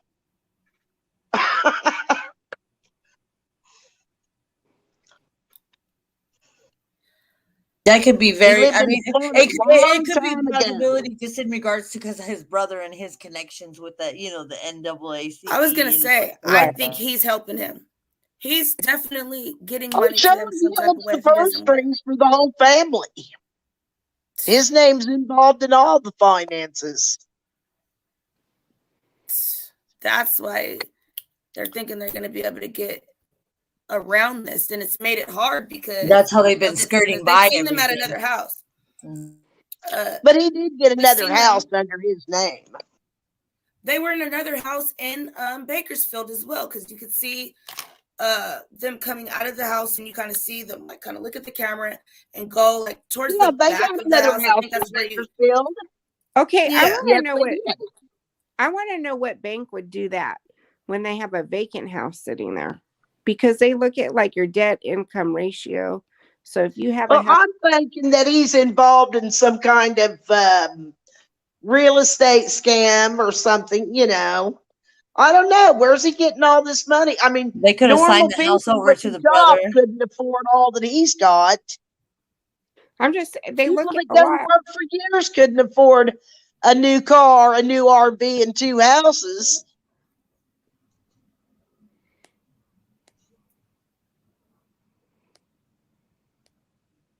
You know, Unless you're I mean, unless you're common one of sense those, would tell you. expert little Common con sense would artists, tell you know what you. I mean, that's able to How finagle paperwork many and people stuff. with no job have all that? Well, no, he claims to be a musical artist. What's he Yeah, selling? supposedly he makes beats or something. He said he makes beats, Right. but I thought he quit that. Or is he still doing it on the side?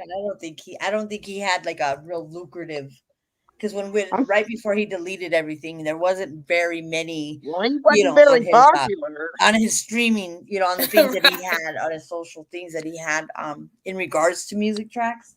It wasn't like it was like a lucrative. It didn't look very much activity. Do you understand what I mean? Like it looks like there was just a couple maybe he made on his own, like kind of just trying it out, not like a actual active. The core of his income come from the backs of foster children, and that's been known for a long time. His income came from foster care children and what his family could do for the foster, kids, and they got the money. I don't think the kids got it because Classic and Sincere looked very malnutritioned in their care. They looked healthier with Ryan Dean than they did in their care. They were skinny. They were, and their clothes looked you like could tell hand-me-down clothes. Yeah, that they didn't have nothing. They didn't even have a coat on in the damn cold. My point is, if it was cold enough to build a fire, then it was not warm enough for them kids to go out without a coat. They shouldn't have been out anyway. Maybe. I would have never had my kids outside in the cold, in the dark. And then the one had that injury with the femur, It doesn't even make common sense. Take 2 babies and stick them outside with no coat on in the cold weather. That's what I don't understand. And they said we looked at the weather during that time. I keep getting mad that I keep letting myself even try to think about anything that happened that day on the 21st, because all of that to me, that whole is a lie. interview, They tried. When I heard that interview for the first time, I knew right then and there that them people were either A, crazy, or not right, because that interview, that was a staged disappearance, and I could sit right there and look at them and tell that every word out of their mouth was a lie. Yep. Well, I think we all agree on that. I was asking myself, what the hell am I listening to? What the hell am I hearing? Gail's got a big heart and she's very passionate, if you can't tell. Gail, she's good people. And I really don't want to say much about it, but I don't think this is I think Giselle's made other folks disappear in the past as well. Yeah, not the first time. I believe they're involved It in some ain't his real first deep. rodeo with children either. I think that if they check the record, I think they've got other kids and they've just suddenly disappeared, but maybe the children's family didn't know or didn't make a stink like Charles Pettus' family's making. Wait, so were their children, have their children been given back yet? Does anybody know? No, they will never be given back. They're not getting the kids back, period. Like even their biological children? Their biological children and the 2 foster children, they were stripped of their foster care license for number 1. Okay, listen. Number 2, the biological children remain in foster care. They've not lifted one finger. They haven't even called the caseworker, for God's sake, and said, hey, how's my children? Can I see my kids? Can I have them back? Nothing. They haven't heard nothing. Not See, one word from Jackie and Giselle. That's weird to me because, look, as parent, you have your civil rights before your children are removed from you. And if you call in as a victim, like, of a crime, I don't even know, like, how possibly your children could be removed if you're holding out that you're a victim of a crime, unless they have proof of something otherwise. You know what I mean? Sure they had proof. So why Them haven't they? folks ain't stupid. They just ain't gonna tell us what they have. But I'm sure that them kids were abused. And the thing of it is that their biological two children and the foster care boys too, the two of them, they're victims just as much as Classic and Sincere. But look, they're probably saying, how come my mom and dad don't love me enough to come and see me? How come they can't call me? What did I do wrong? There's a lot of cases out there where they can't, like, prove the big thing right away, where they do charge for other things that they find. So if they found abuse, neglect, all of that, they could have put them behind bars for a little bit to put some pressure on them. They ain't done nothing. It's weird. But I'll tell you what, when my daughter went in foster care twice in her life. Once in Florida because I was homeless. And then once they took her for 3 days in Missouri. And I'll tell you what, my daughter ran away every single day and came home and sat on the porch, and I had to call the police to send her back. And 3 days they had her, and they said they'd never give a mother back her kids as fast as me. Wait, hold on. Real quick. But I'm going to tell you, parents call their children in foster care. They visit their kids. They ask. Gail, hold on a second. Do not put links in my chat, and do not put other channels' names in my chat, please. I'm not. I didn't. Not you. No. I'm talking to people in the chat. Hold on. Okay. And do not put people's names in my chat because I'm not trying to deal with that. So I we can talk about it in a roundabout way, but just to let y'all know, all right? Because I'm gonna start deleting people. I don't want no drama. Well, Go ahead, Gail. I'm not mentioning other folks. I'm just saying. It wasn't you. My point is, if it was cold enough to where he'd have to go out in the yard and build a fire with sticks that were going to smoke up his house, then it was too cold for two babies to be outside with no coat. Playing with shock. Yep. Yeah. Gail, I love hearing you sometimes because you got so much like energy and passion. Like when you talk about it, you're just like, yeah.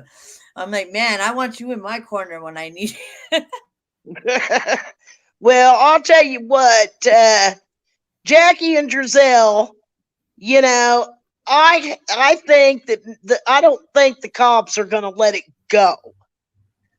I think that they're building a case because they keep saying we can't tell you anything because it'll compromise the investigation. I hear that over and over every time a cop comes out. But sometimes investigations, the public may want to rush into it, but sometimes investigations, you got to have all your dots and I's crossed really good so that when it goes in front of that judge, they get time. Right. They don't want it thrown out of court on a technicality. Mm-hmm. I mean, that's why I'm like, I don't want them to rush into this. Everybody's like, let them get everything, because if they are able to get off of whatever they've got going on, we're all, as a community, we're all going to be upset. So I know they're just, going through it. But from the video, that they cannot have this lawyer, and they cut certain things out. So when he's talking in the video, he's kind of letting us get a little hint to what's going on in so many words. Were you in here, Gail, for the video? Yes, I saw the video before I came on. I've already seen it. Okay. So I already did you hear what he was saying? Yeah, and those two lawyers, I think, now I may be wrong, but I think one of them's actually the father and the grandmother's lawyer, and the other lawyer is the mother's lawyer, Ryan Dean's lawyer. So they've got You a said the couple good lawyers. father and the grandmother's. You said the father And and the then grandmother's lawyer. yeah, and then Ryan's Okay. Dean's lawyer. That's what I think. Okay. Well, Because CPS should remove kids. the family, the grandmother asked if she could have the boys. You know what I mean? And she was denied. Right. So that these two silly people could have them, two crazy nuts. You know, I mean, whoever did the home study and did the assessment to give them foster kids or adoptive kids, that person needs to go to a psychiatric hospital and see a doctor of some sort, because she ain't right in the mind, or he ain't right in the mind. Whoever did that home study messed up big time. Right. So I tell would me, Gil, never- do you think, okay, the first set of kids that they said they sent back, the two, I think, Hispanic little boys, they're a bit older. Do you know if they were adopted or if they were just foster kids? They were foster kids, and they were fosters. Okay, listen. At the time that when they lost the 4 kids in Cal City, they had 2 biological and 2 foster. The 2 biological and 2 foster children were removed, and they are currently in foster care. No, Now, I'm talking about the kids. however- I'm talking about the children. Okay, in the very, very beginning. Okay, They yeah, got they Orrin had Orson. they had 2 older boys at one time that they had fostered over at the Casa Loma They sent the apartment. other two from they sent them back because they said the neighbor said that They they sent were them back out, because they were they couldn't sneaking out, control trying them. smoking weed and stuff. They said. Wait, I can't hear both of you guys. What would you say, Gail? They sent them back for smoking marijuana, and the boys had ran away to another woman's apartment, and she had fed these kids because they were starving. And Right. she had kids of her own, and they were playing with her kids. And they begged that woman not to tell Jackie and Giselle that they had gotten something to eat, and she had fed and helped them because they didn't want to get a whipping. Oh. Yeah. Okay, so I thought if you just send kids back like that, you can't just get another set of kids that fast. Yeah, you can send foster kids back and get more kids. Yeah. And then they get foster kids and then that quickly be able to fully adopt them? Well, I don't know, but I just feel whoever did that home study, they didn't check Jackie and Giselle. They didn't do their job. I mean, when I had my home study, I got an approved home study to adopt my grandkids. That caseworker, I had to go get an FBI check. When they came to my home, I had safety gates, fire alarm, safety plugs, house clean, food in the icebox, beds for the kids, clothes for the kids, toys for the kids. I had every necessity that the kids would ever need right there. And I had to go and have a physical, to prove that I was physically capable of caring for the kids. I had to go to a psychiatrist to prove I was mentally fit for the kids. I mean, there's a lot. But whoever done theirs, I think they didn't check Jackie and Giselle out very good. Drugs, alcohol, post-traumatic stress disorder. Giselle had them all. They found those alcohol bottles in his trash can with blood of the boys and stuff. You know he had been drinking. I don't know about the blood of the boys. I just know that there were alcohol. But I don't know about blood. There's alcohol in there, in their garbage. It didn't get there by itself. Nah, and it was a lot. And I think it was just one of the people outside just was like, hey, let me go check that. And so if they were saying this house didn't even look like kids were actually living in it at the time, do you think that could have been a possible getaway house that they were going to while they were thinking about what they were going to do next? And that's why the other kids were I think that house might have been part of some kind of a scam with that Aileen woman. the Well, realtor? Yeah. Because see, Aileen, let's get to Aileen here. Aileen lost her business license. If you look up Harvest Funding, Bakersfield, California, she lost her license for theft against an employer, and she was shady as get go. You know, and there's some things about Aileen that I know. I'm not gonna, you know, put it out there, but there's things I know, and that woman's criminal. She's I'll just put passionate. criminal. She's passionate. Yeah, she's a criminal. Criminal.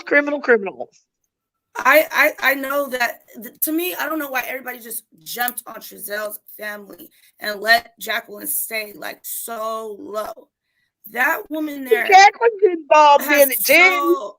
Oh yeah, but you don't hear her name in Jacqueline's it as probably much. more to do with it, but I think they both are guilty of sin. I mean, you know, you know it. The whole family is criminals. It's a bunch of criminals. It's. I don't even want to say. You know what I mean? Well, with us You trying don't to want to like get find me started, man. Child trafficking. Hey, you can do whatever you want. You can Okay, say this is I'm an not saying open. there are a bunch of damn child traffickers who need to be locked up and off the street. Period. Their goal is to abuse, and hurt little kids. That's all they do, and they do it for money. And why Kearns County welfare system would allow child traffickers to have kids, they all need to be fired, and the whole department needs to start new. So we're gonna suit you up, Gail, because you got that passion for it. We're gonna suit you up exactly and get you on your way. You're gonna hunt them down, and we're gonna have some success in getting these bad boys. Like, what exactly is your theory? Do you think that they were rehomed or trafficked in some way, or do you think that they're gone? I think what happened, now this is my personal deal to this. I think he sold them to Eileen to get the money for the house because he didn't have the money to buy the house. You gotta be careful when you say that, though, Gail. I said, I think. Yeah, okay. I know. You hear the word think. This is my personal opinion, okay? But so I'm giving you don't have to jump down on me, Gail. I was just saying, we just gotta be careful. Conspiracy theory. We'll call it a conspiracy theory, okay? My conspiracy theory is this. He sold the boys to Eileen and her funny daddy husband for the sole purpose because they like little kids. They're into that stuff, okay? This is my theory. Then when all this stuff came out with the media and people raising all kinds of cane and reward money starting to come in, Eileen took and went on a very long vacation. And she went to Florida. Well, when she was down there in Florida, she bought a condo. And she said she was on vacation. But boy, she stayed gone for a long time. Then when she came back, then when she came back, I think she was so scared of getting caught with them little boys that she gave them back to Jackie and Giselle. Okay. And I think Jackie and Giselle didn't want to get caught with them, so they gave them to Maria. Okay. So then I think, Maria? Maria's daughter, Jacqueline's sister. Oh. She moved to Oregon. Well, she's been in Oregon all this time. Well, SP her friend sees the boys out there on the road. Remember that one? I don't think that one was proven, though. I remember that, but I don't think that was proven. Well, I don't think SP lied about it. No, I'm not saying she didn't say that she saw that was reported to her. It was her friend. Wait, hold on. We're gonna have to come up with a different name. Yeah. We'll just call it a trucker. We'll call it a trucker, okay? Okay, but the trucker. Hold on. And other, content creators. You're not gonna use names. So we'll just say, you know, Okay. that other I'll person, just the say other person we know. trucker on the road. Okay. A trucker on the road saw the boys, right? No, the trucker So on the wait. Let's go back. The trucker on the road said they saw the boys, but it was never confirmed. it was To with be 2 real. Hispanic women. Okay. You're So what? anyway, it was a younger girl and an older woman that had the boys on the road, is what the trucker alleged. Right, but Well, it at was that never time, confirmed. wait a minute. Let me tell you the theory. Jacqueline's sister moves to Oregon by herself, right? So what I'm assuming is Jacqueline's sister took them boys to Oregon to get them out of the way, to get them completely out of the way, so that, you know, all these people here would be looking local and nobody'd find them. So Maria starts figuring out how she's going to move those foster kids to Oregon to go down there with her daughter, because she don't want to face the heat of all these people, because she had a lot of people coming to her door. She couldn't go out in public without the world seeing her. People were saying stuff to her because everybody knew what she was about that time. So anyway, now she's jumped up, moved to Oregon. You know what I'm thinking? And this is my theory. I don't think the boys are dead. I think they're sitting down in Oregon with her sister and her mother, Maria. My opinion. My opinion.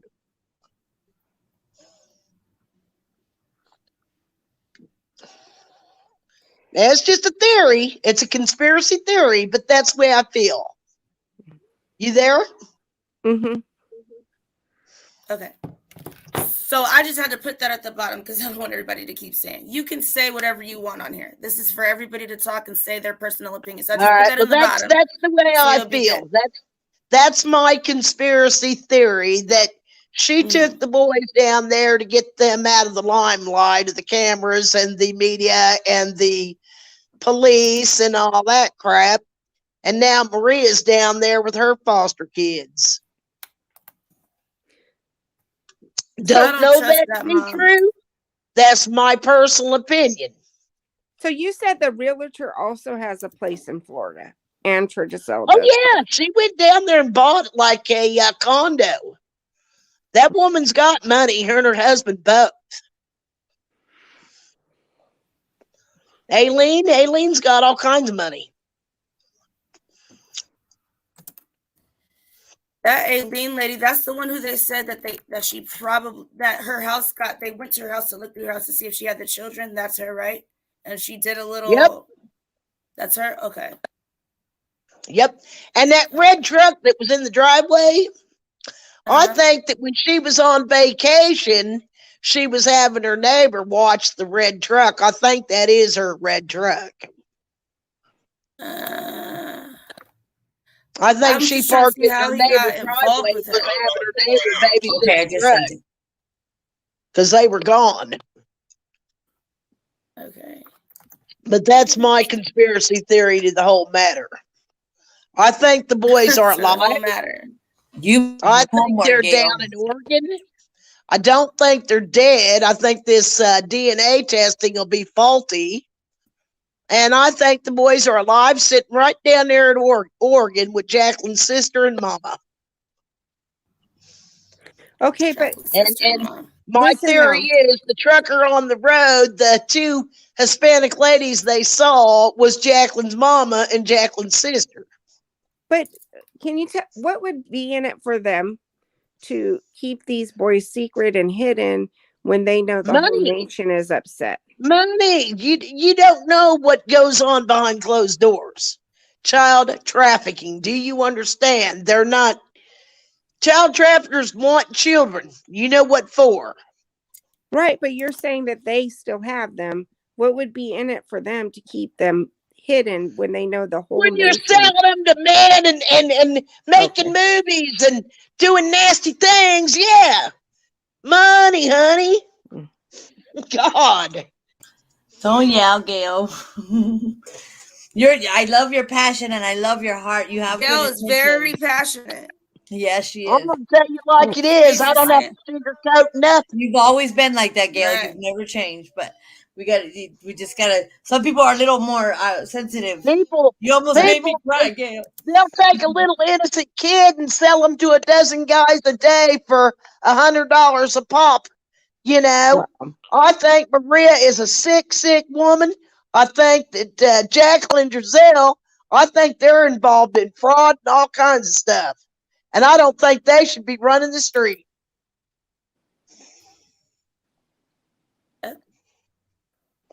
That's my opinion. Man, we got to get you out there, boots on the ground, Gail. Man, I'm telling you, you'd be like, we got action. Well, I'll tell you what.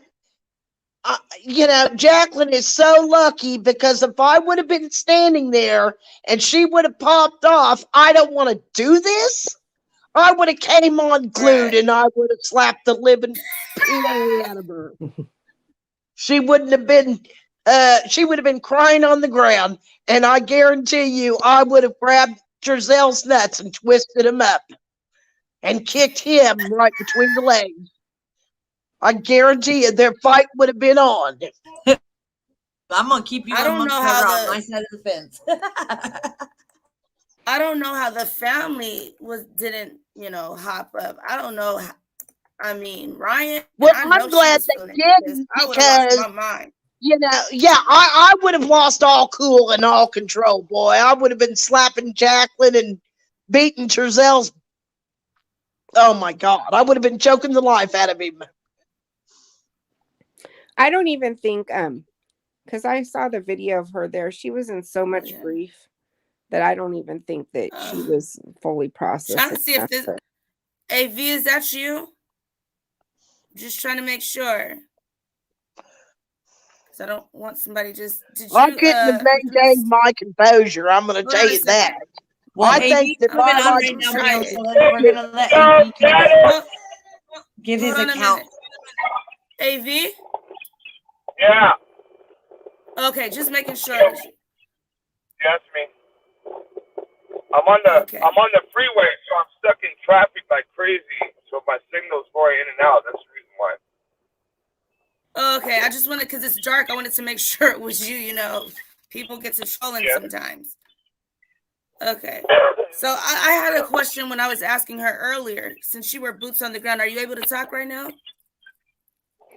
Yeah, go ahead. Okay, so when you were looking in the backyards and things like that, because they're saying there was a dog, but then there's some evidence that there was no dog at all. Did you see any droppings or anything in the backyard? Yeah, the whole backyard got dog shit in it. Okay. Right now, we're just kind of discussing the new information that came out about the lawyers and the DNA tests and them saying they possibly have found some remains close by Cal City. So that's what we're just discussing right now. Yeah, they've been had that though. They're just now releasing that. Right. I thought that months ago. I just couldn't really talk about it. Right. A lot of people are wanting to push for a lot of information, but some things you just really can't talk about. And I think they waited for this, for this date to put a little bit out to satisfy, some of the community. But I think they have a lot of it already locked in from what the lawyer was saying. Yeah. But, I mean, you're talking about the civil matter, right? Right. That would, if they hadn't have been given over, then, there wouldn't be a kidnapping or possible death, is what they were saying in the paperwork. Yeah. So everybody's going back and forth. Is it true? Do you know if the mom actually moved out of the Casa Loma apartments or out of California, period, and went to Oregon? Yeah, everything I'm hearing she did. Okay. And Jacqueline and Giselle are still in California, right? Yep. Okay. One more question. They actually go. They actually go to that house. They still pass by that house every other week or something like that. Yeah. Wait, which house? Potomac or Aspen? The California city. Yeah, California City. Wow. Yep. And the brand That's new what home. makes. That's what makes me think that the remains that they found and the whole reason why they wanted to move to Cal City to get off of the grid was to keep an eye on wherever these children are supposed to be. That's just what I think. You know how some people are like, you know, they want to kind of keep close to whatever that's been done. You telling me the news released that remains were found? Is that what the news said that? They said that that's why they're getting the yes, and that is why they are getting the DNA samples from the father. It's on the news. That's weird that they came out and said something like that. KGET said that? Was there paperwork? I don't know. There might have been paperwork or something, but that's why I just wanted you to come on because you were like the more of the boots on the ground, and you and Rayshawn, you know. Yeah. And my signal had to catch up, so it went out and came back in. I don't know where we stopped at. What was you saying about the news? So the news released that, and now they're getting the DNA from the Bio family, right? From the father. They said they are getting DNA samples from him to compare to some remains that was found nearby Cal City. Did they say when those remains were found? They did not say when. They did not give dates. Because I know about some remains that was like over 4 months ago that was reported. That could possibly, it could possibly be that. They just said, I don't want to say words out of it. They said remains were found close to Cal City, and they were doing getting DNA samples from the dad, the guy that was on the on the news with the black, him. And you know about the documents already. They're saying, you know, if they're saying possibly wrongful death, the attorney has to have something up his sleeve to be able to use the words that were used. But I think that's why they also used. From what I understand, they can say that if a person or persons have been missing over a year, then they automatically assume that they're dead, like automatically. I already talked to a homicide about that. And they even see the same thing. They're like, yeah, somebody's missing for like over a year. And if somebody wanted to pull up like a civil lawsuit, you know, against someone for like a wrongful death, then they can do that. You just gotta find the right attorney. And from what I hear, this attorney is like a hot shot. He's a big shot, you know. So he obviously knows what he's doing. So I mean, because when I heard that word too, like, you know, the death and, you know, neglect or whatever the heck they said, I don't want to think about those boys being dead, you know. No, I don't want to either. I don't want to either. When I heard that, that's why I was like, what? Like, what do they got that they're not telling us? So I started talking to people, you know. Yeah, they have something. And they have something good. That's why, you know, people are like, why don't you say this? Why don't you say that? No, I don't need to steer it anyway. I think that this all happened a while back. This was just their way of trying to distance themselves from it. And they have a head start. But those kids have said something. You know, they're talking to the children. Right. So there are other kids still in like protective custody, foster care. They were never given back to other kids for selling them. Yeah, they don't even have custody of them, right? So if they have something, then we should be seeing an arrest made pretty soon. Somebody's asking. So I know. Yep. So I just think they don't want to make moves too quickly and ruin this whole thing, because you can see that they have some type of backing behind them for them to be able to make the moves that they're making.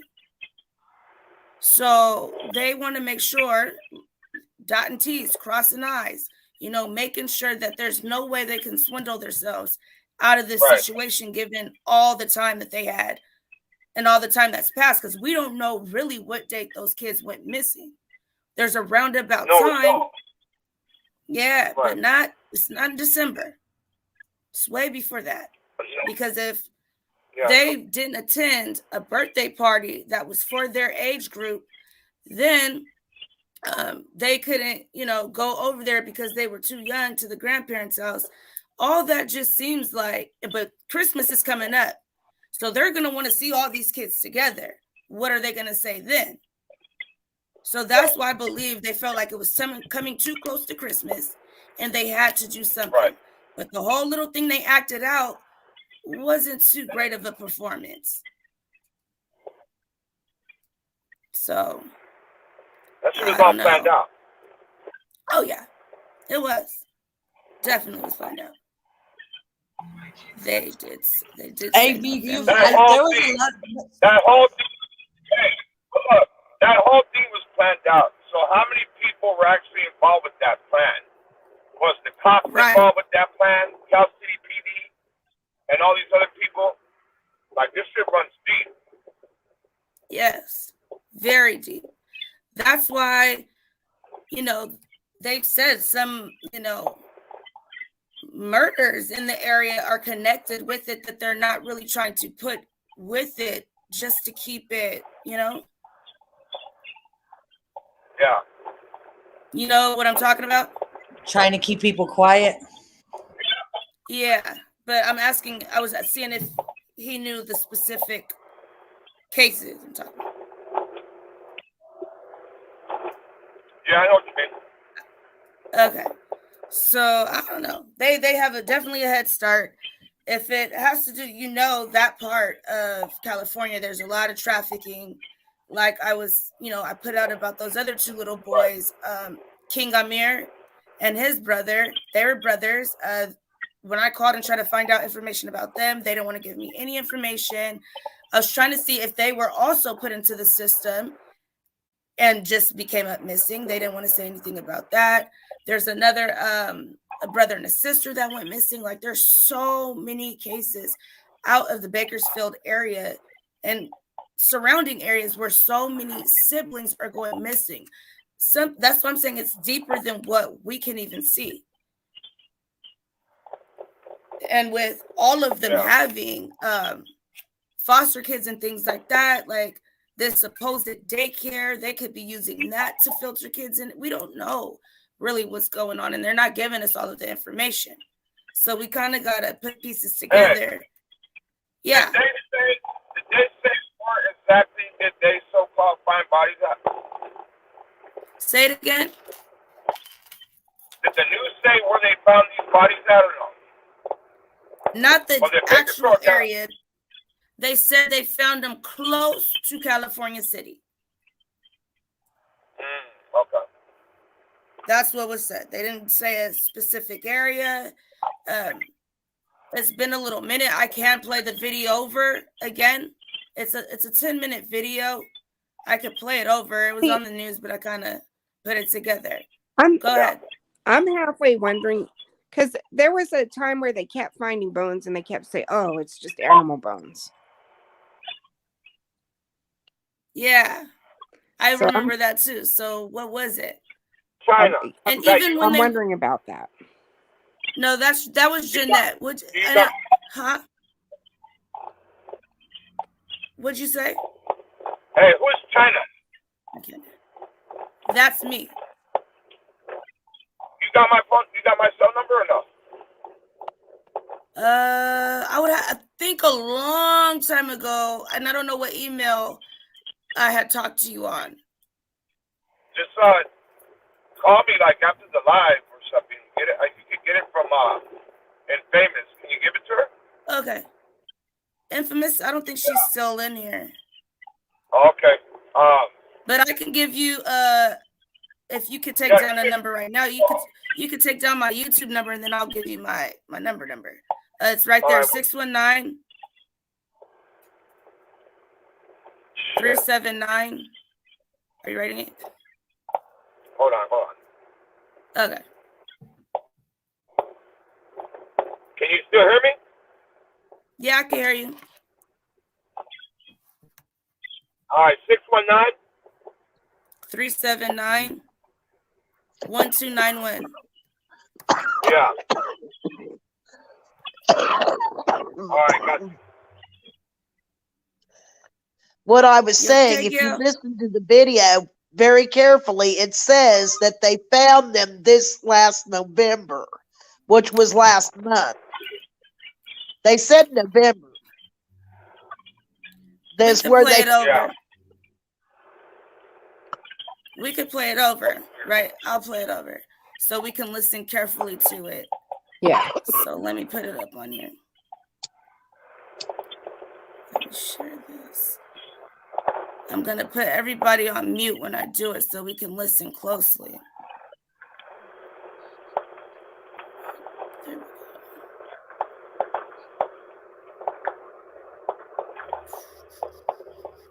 There it goes. All right. I'll skip into it a little bit. With the right information and help us get to the truth. A year ago today, December 21st, brothers Orson and Orrin West were reported missing. 12 months of prayer vigils and searches. 1 year of asking questions that, as of today, have no answers. 17 News has followed this case since day one, and now we have new information. Information that could unlock clues that might help answer one question: where are the boys?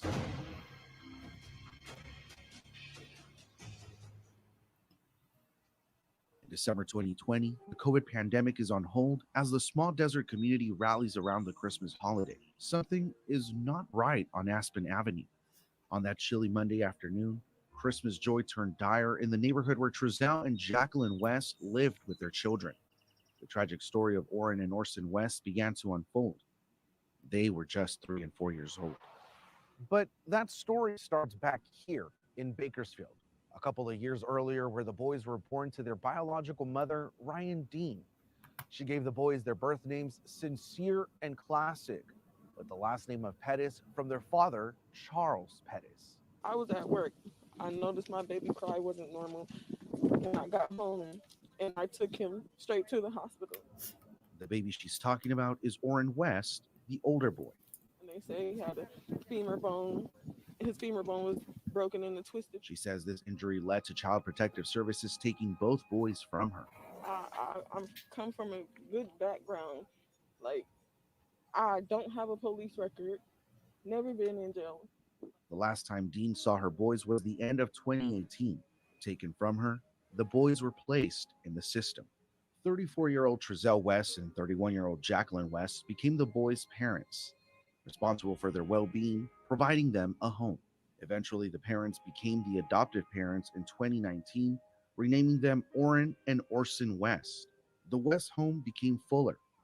There were already 4 other kids in the family, 2 biological and 2 adopted. The following year, the family moved to California City. All seemed well until Christmas 2020. And they came to us, and they became our children. We named them, and they are our children, and so we want them back. Trezell wanted to build a fire in the fireplace, and he went out the back door with the boys. He opened the side gate and left the yard to gather firewood, walking past the boys as he carried the logs into the house. I said, well, I didn't see them, so I came back outside and I started searching my backyard. I searched the whole thing. I realized that I left the gate open, and I panicked, came inside the house, searched the house with my wife. A neighbor's security camera shows the family's white van. The camera stated 4:32, but police confirmed the clock was off. It was really 5:32 in the evening. I turned my light on, I searched, I called their names. Talked to a gentleman on the street on the other side over there, he didn't see me. He called the California City Police just before 6, and the boys remained missing overnight.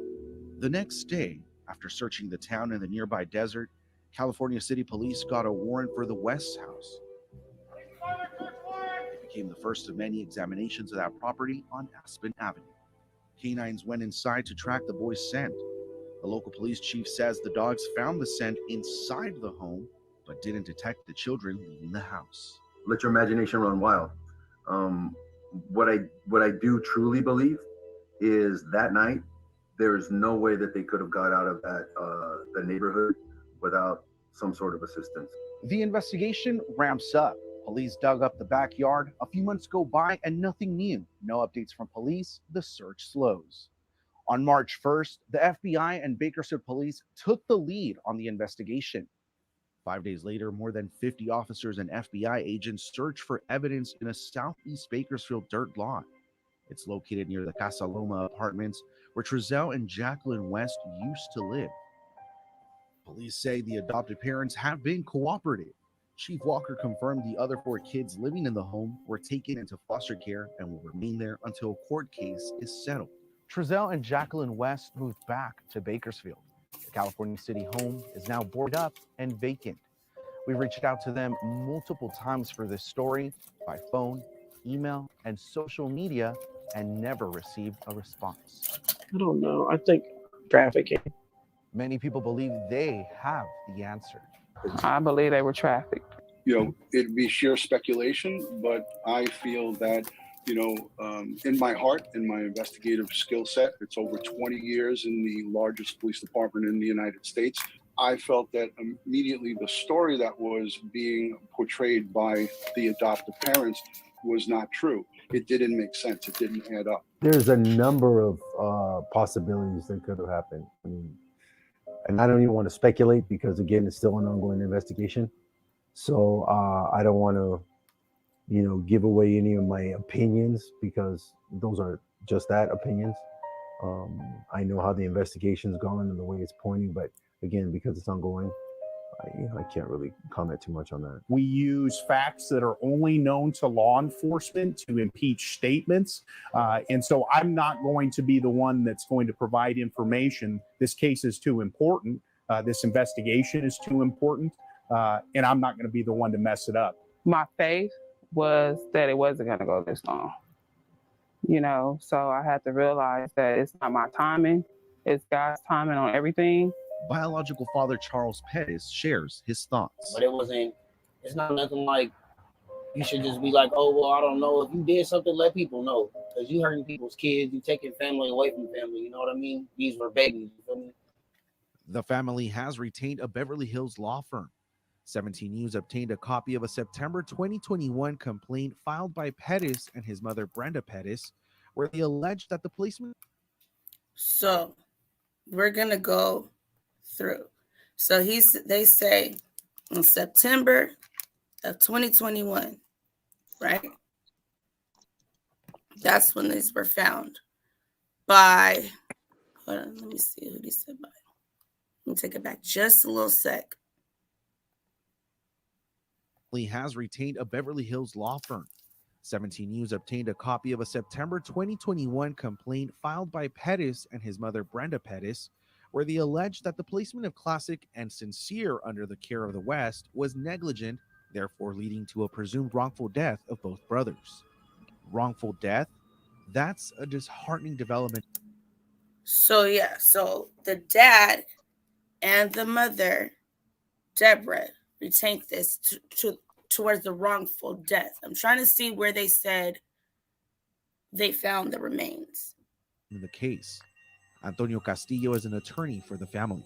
And of course, they were missing for nearly a year until, obviously, unfortunately, remains were discovered not too far from the home where they were. He says Pettus, the biological father, has been asked to provide a...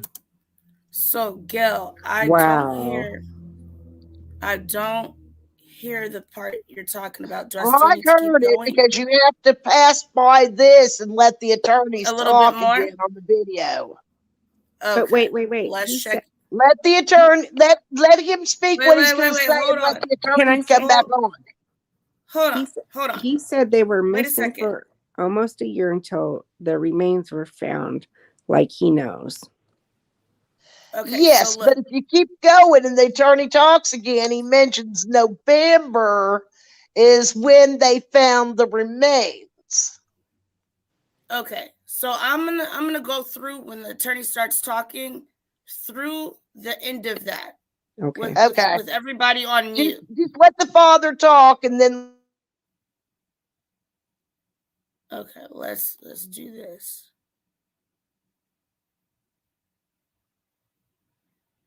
Where's the dad? Right about here. Family away from family, you know what I mean? These were babies, you feel me? The family has retained a Beverly Hills law firm. 17 News obtained a copy of a September 2021 complaint filed by Pettus and his mother Brenda Pettus, where they alleged that the placement of Classic and Sincere under the care of the West was negligent, therefore leading to a presumed wrongful death of both brothers.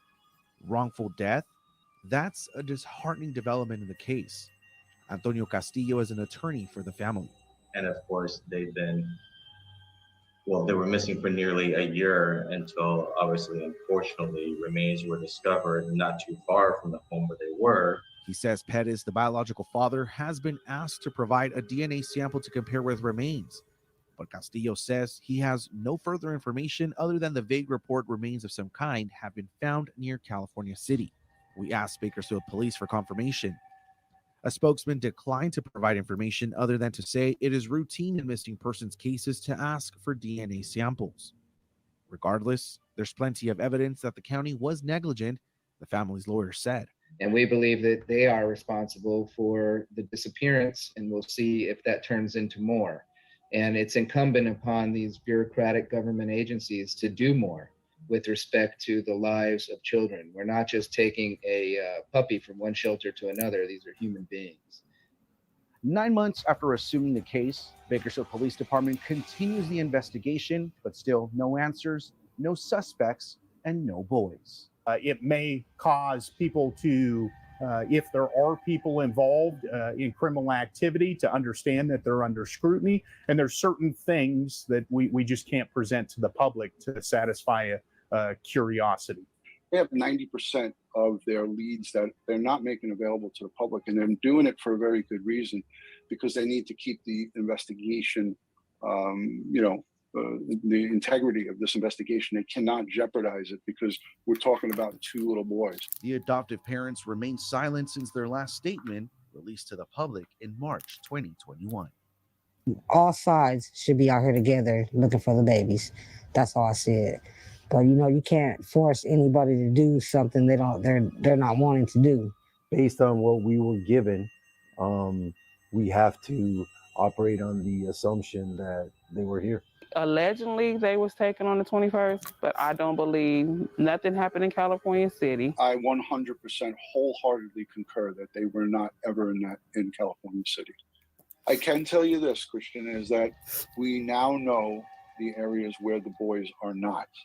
There are answers out there. Someone must know something. If you have any of those answers or feel you could help, please call Current Secret Witness. You can remain anonymous. Call 661-322-4040. In California City, contact the California City Police tip line at 855. Okay. So I don't know. Did you hear? Hold on, let me unmute you guys. Hey, but the first time I heard. What'd you say, Gil? The first time that I had heard this, I had heard him talk about the DNA testing because of the remains being found in November. But I didn't hear it on your live. I heard it when I heard it on the news deal when the attorneys talked. Well, I'm gonna let but you I'm know. pretty sure they said November. I'm letting you know right now, I don't take anything out of news clips. If anything, I'll add like a little thing here or there, but I didn't cut anything out. So what was heard was that. Yeah, There I was understand nothing that. about November. But the news clip that I had heard, I heard November. I don't know why, but I heard November. Okay. Hey, can you guys hear me? So, I can hear you. All right. So what I got from that was sorry about that. It's okay. I understand you're driving. What I got from that, yeah, they did retain a attorney. I'm believing it's to the Department of Children and Health Services, because if it wasn't for them doing their due diligence as they should, doing background checking this family for anything possible, they're using that very vaguely, saying kidnapping or at the most death, wrongful death. So we don't know exactly. There's but something. we do hear them say that they found remains, right? We heard that, right? And we hear the father. We hear the father speaking of them in the past tense, which he's never done before. So he may know a lot more. A lot of the things that they are tell the said first. You cannot tell other people, even when, just little people like us call and just talk to certain people. You're not supposed to really talk, because you know why? It ends up getting on the internet like this, and then it gets changed all different ways. And that's why when I do look into things, people get kind of mad because I fact check. I'm going to go say, well, let me see where it was. Where was this? Because I don't want to give out wrong information and lead people anywhere other than to these boys, So what were you saying before you got clicked off, AV? When? I don't, like, right before you got clicked out. Did you hear what they said, where they found it? You were asking. Yeah, I heard some of it, but I lost signal. I didn't hear all of it. Signal? Well, we heard it again, Yeah. and they said nearby the home. Nearby the home, so that they were last in. So yeah, but what home were they last in? See, that's the thing. Casa Loma Apartments or California City? I thought from they said what the city. Go ahead, Jeanette. I thought it was the California City, is what they said, which is consistent. I heard them say close to Cal City, which is consistent with what Trezell said in his first statement. They're somewhere around here. Yep. I don't know. I know is I ain't gonna be doing too much talking like online about nothing, because there's serious shit going on. But I'll talk to you off of this live feed later on. For sure.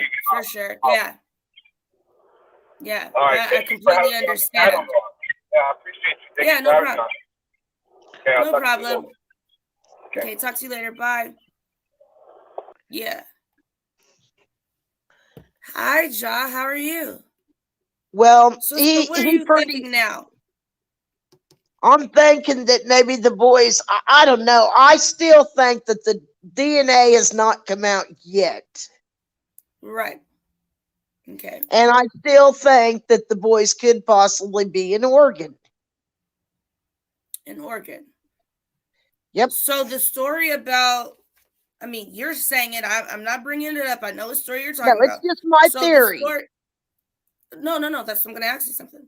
So the story about a truck driver seeing a woman, a Hispanic woman, in a car, and when she looked over and looked at the truck driver, and she seen that she was kind of and she was going through, traffic, and the truck driver said, there was no way she would have been able to catch her.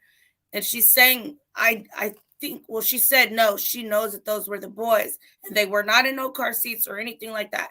You believe that those were the boys? Yes, I think that they were. They said, she said 2 Hispanic women. Mm-hmm. Okay, a young one and an older one. The young one, in my opinion, would have been Jackie's sister. The older one would have been Maria. The mom. Yes, Jacqueline's mother. Mm-hmm. Okay. Now, Jacqueline's sister. And they got the license plate, right? They got the license plate. Yes, that's. And then they called, and she was trying to call, but they weren't answering her, and that's why she called the other person to try to couldn't get a hold of anybody, and I called the prosecuting attorney, the district attorney, and had them give them a call so that they could get some help because they couldn't get Bakersfield on the phone. Right. Right. So they want you to call there. Even when I've tried to call Cal City or Bakersfield, you are on the phone for centuries. And I mean, they don't pick up. It's like, okay, leave a message, but you leave a message. And if you try to call just the regular line, they get mad and they tell you, well, call that line. Okay, but I'm calling that line. my No one's opinion answering. would have been if somebody would have done their job Thank you, correctly Jennifer. on the road that day, they should have had the highway patrol out there on that highway surrounding that vehicle, pulling it over and stopping that car. Right. They had the license plate number. They had a description of the car, the women in it. They should have had that vehicle pulled over immediately and pulled them out of the car for questioning. Yeah. I think that too. That way there won't still be that wonder. Well, call the secret tip line, call Hernandez, call this, call that. It should have been one call. The dispatcher, I think, is at fault, really, because she should have done her job. She should have been on that phone calling the highway patrol and having that car surrounded. Right. I'm just saying if they're gonna have a hotline for certain situations like this, even summer, and somebody wants to get action on something they're seeing right then and there, we don't really have a way to do that. I mean, they say there is, but there's not. There really isn't. Would tell the police, hey, somebody is calling here. These kids are missing. They're claiming they're in plain sight where they can be seen. Let's just send somebody over there to pull that car over. Let's send some cars over to stop that vehicle. If they were robbing a bank, they'd have the car stopped. So why not stop for missing children? You're right. You're right. Just like the sighting where it was at the store, that kind of sounds to me like it really happened because this is before now. Yes, it could have been traffickers that had the kid. It could have been a lot of things. But what I'm saying is Jackie's sister left town first. I'm thinking she took the boys down there to get them out of the limelight, Right. They ain't going to be seen in Oregon. They ain't going to be found in Oregon. So she sits tight and she waits. And then Maria goes down there when all the crap hits. Maria goes down there and takes them foster kids with her. And, it's my personal opinion that them boys could be right down there in Oregon with Jackie's mother and sister. Keeping them locked up. That's what it sounds like to me. They were keeping them locked up from the apartments where they were. And I think probably because they were beating on these children. And this is in my opinion. And they were abusing these children. And that's why they didn't want them to be seen. And that's why no one could say, yes, I seen these little boys at all. That's right, because they kept them under lock and key. They didn't want nobody to see them. But I bet you some men seen them, and I bet you some women or whatever, some wackos seen them. When they were getting those money, I bet you somebody seen them. Whoa, that's deep. Oh, I know it's true. I just don't want to think about it. I mean, nobody wants to hear the truth, but the truth is the truth. Right. Well, like we have something that's called the Innocence Project. And the reason that exists is because they have found that eyewitnesses aren't exactly reliable all the time. Like a high number of eyewitnesses aren't reliable all the time. And that's why I really can't put weight on that truck view because they never verified it. And that's just how I see it. But that's my opinion. Well, you have to investigate and check into the situation. And if nobody from social services is doing their job, they should have been going over to that house to check on those kids to see what was going on. It's not like Maria, and it's been proven like Maria, she's foster care parent, adoptive parent. She's got a criminal record. I mean, You just give a criminal a kid and don't go check on them? Come on. And them being so young, them being able to have this many kids, there has to be a link to Somebody someone needs in to the track system down those 2 older boys that Maria and let them had tell. and let No, them the ones talk that about their experience. the Let them ones talk that about Jacqueline and Trezell salvation. had first. They need to contact the 2 kids that were smoking allegedly that they had first to Yeah, see and what was why did going on they in that have to go household. to? Why did they have to run to a neighbor's apartment to get food because they were so hungry and beg the woman not to tell so they wouldn't get beat on? Come on. I don't know about the beat on. Somebody at Children's Services should have been over there checking on those kids. Yeah. Yeah. Yeah. And that's, I mean, and then them sending the kids back, I'm sure, yeah, they asked them, what was wrong with these kids. They told them.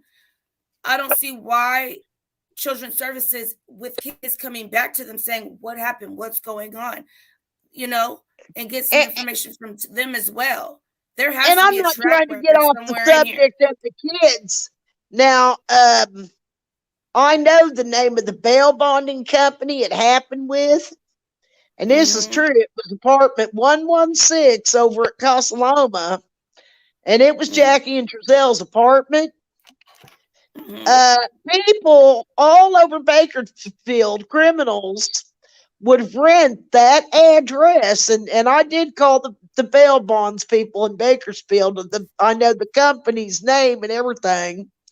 And what was occurring is people would put that address down on the paperwork in that particular apartment, just that one apartment. There were hundreds of them. And what would happen is they would jump bail, and the bail bondsman would go knock on Jackie and Trezell's door looking for the person who jumped the bail, but they were never there. And it happened over and over, hundreds of people. That's They were probably renting why out the that address. to be able to jump their bail. They're criminals. Not even only that. Not only that. That's probably why when you do type in the address, so many people come up under that address. And I'm wondering if that's how that Cherry woman. Well, let me tell you what the bail bondsman told me when I called and had a talk with the owner of the bail company. The owner of the bail company said that he never thought about that. But now that I've brought it to his attention, that address had hundreds of people jump bail. So now that I brought it to his attention, he said he was going to red flag that particular apartment number, 116, because he said that too many people were jumping bail at that apartment number. Right. Right. And he red flagged it. And he appreciated me calling and letting him know what was going on. Because that could hurt a bail bondsman with hundreds of people jumping bail. Yeah. That hurts their company. And who knows? They could have been getting paid for people. They know, if something happens, use this address. And we'll just say, we didn't do it. What they were doing, it's a little game that they play, criminals play. I'll rent you my address, and that way, if you're ever in trouble and you go to jail, just use my address on all the paperwork. And that way, if you've got to leave town real fast and jump that bail, they'll come here looking, and you just won't be here. And you pay me, and I'll let you use my address. Gail, real quick. Keep Shining says the November was on the FB Live. Christine did.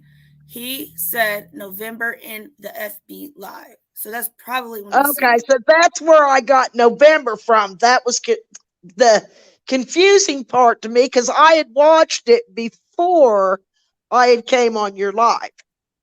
And Okay. I watched it from a different entity than what you did, I think. Okay. Thank you, DMV babe, for that information. Thank you for Yeah, straightening that out. because I I was like, know I'm I so heard November. confused. Okay. Yeah, that's where you got it from. Because I'm like, I know when I'm looking at something, I'm trying to get fact by fact by fact. And if I don't see something, I I'm gonna wouldn't be like, start oh, I you didn't wrong. see that. It was just that Yeah. I had heard it from a different source. Yeah, it wasn't malicious. Yeah. So probably they have more information than I have and could know when. But from what I know, Am I I didn't hear allowed the to date. mention the bail company's name?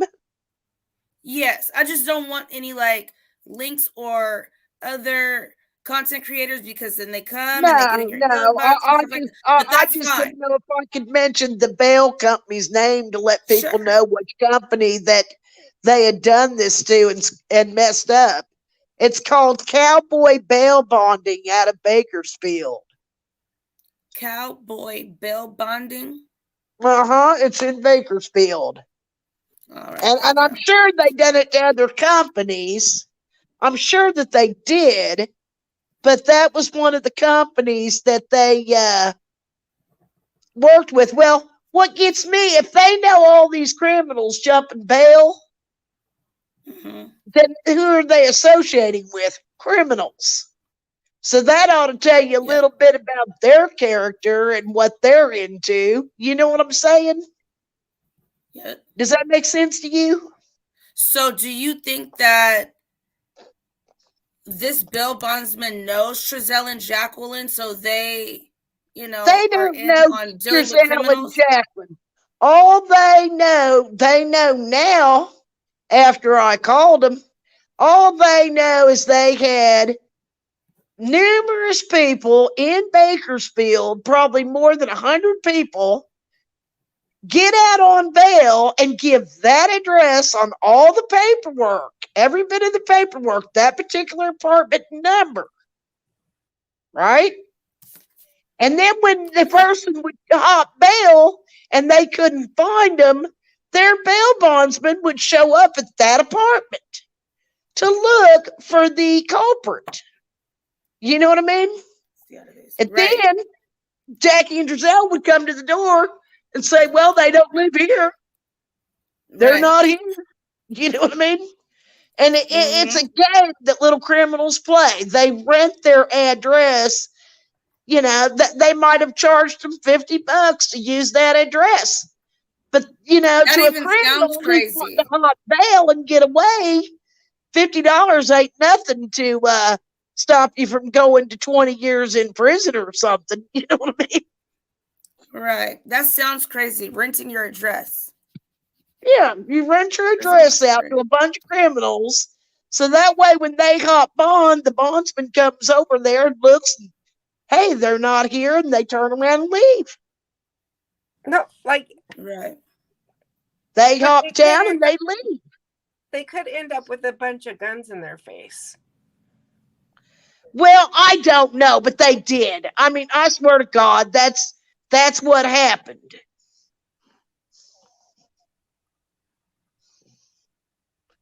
Maybe they didn't care if a gun was in their face. Cowboys Bail Bond is a company with multiple employees, right? Yeah, and I believe that it was other bail companies involved that they had stuck with, because that can ruin a bail bondsman's business. You know what I'm saying?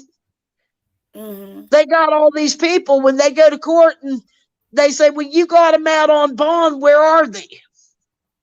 Well, they said they'd be at that address, but we sent our people over there and they weren't there. They're not there. Yep. Let you guys know. Hold on a second. I'm still having an open panel, so I'm going to put the link in the chat if you got anything to say about the Cal City Boys, the new information, or even if you want to touch on something that you may have caught, in the beginning of the case, middle, anything that, can help put things together, feel free. Even if you just, want to give a comment, it doesn't matter. Everybody is welcome on this platform. as long as you're respectful, whether you agree with some opinions or not, just come on up. Let me put it in there again. Boom. Hey, Shay, baby.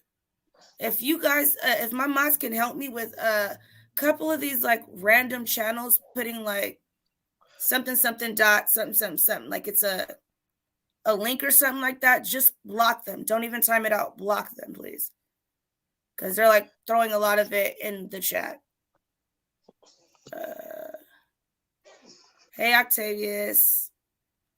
If you know anything about it, you can pop up. If you just want to join the conversation, that's fine too. Okay. So where were we at? Oh yeah, we were at the wait, Jeanette, do you have anything to say? You haven't got a chance to really be that Jeanette I know you could be. I mean, I don't. And you know about a lot of the stuff we talk about on the outside, right? With different, children agencies and stuff. Go ahead. I don't really have much more to say than what I've already said. Okay. I think that news. I think just the fact that a case has been filed at this point, lawyers don't waste their time, so they must have information. Well, that's a civil one though.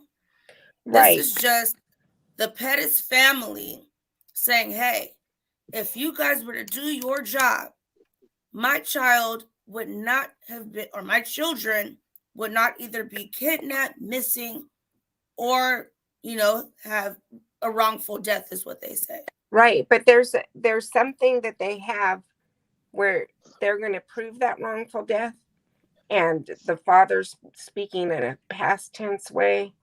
The attorney's speaking like that too. I think that it's a matter of waiting to see what information comes out of that. Because coupling up those sentences with remains, and then go ahead. So I was going to say too, another reason that people do civil suits is so that they can get somebody in front of the court to testify. And that may be a way of bringing Jacqueline and Trezell in front of the court to question them. Yep, that you're right. Because they will have to testify if they're subpoenaed. So that might be a way for the family to get some kind of answer from them and be able to run questions across them. If they're not getting it from the police department, that's a way right there. Yeah, because they can say, I want to invoke my right, I plead the fifth. But if you're subpoenaed in court, this is just their way to say, hey, we want to know how this happened, where these kids, what's going on. Mm-hmm. So they have to speak at that point. But from what I heard them saying, they are cooperating. So I'm like, and they're saying like, they went along with all the warrants and all that stuff, the searching, and I don't know what they're not telling them. There's something that maybe they keep taking them right in a circle, giving them the information. Like I told you that, but aren't given specific details, and they don't know how to get it from them. But this is a way for them to get it. It's a way for them to get whatever they're saying on record. Yeah. That's right. And then they have questions for them that could lead to information about what really happened to them boys, because they will be under oath. You know what I mean? Under oath. Yep. And so if anything they say doesn't add up, what I want to see is, how they said, okay, before they went shopping and they did this and they did that. Were they able to get that video of them going shopping and doing all of that? Because if they were, the children should have been on some type of camera. Well, speaking of that, it was looked into as well, but the cost of it is so astronomical that it's not an affordable option. But it's going to sound crazy, but the satellite company actually has a picture of the events on Potomac the day of the fire in question. And for high definition, close up photos of what really happened that particular day with that fire, it's, gosh, I think it was $11,000 for the photograph for the evidence, because it's a high definition satellite photograph of the actual events that took place on that particular day, that particular time in that yard. But it's so, if you know, the cost is so much that you couldn't afford it. Hold on real quick. Shay or Randa, those are the comments I'm talking about that keep popping up. Those 2 seconds to last. Whenever you see any of those, just block them completely, please. Go ahead. You said it costs how much? $11,000 for the photograph.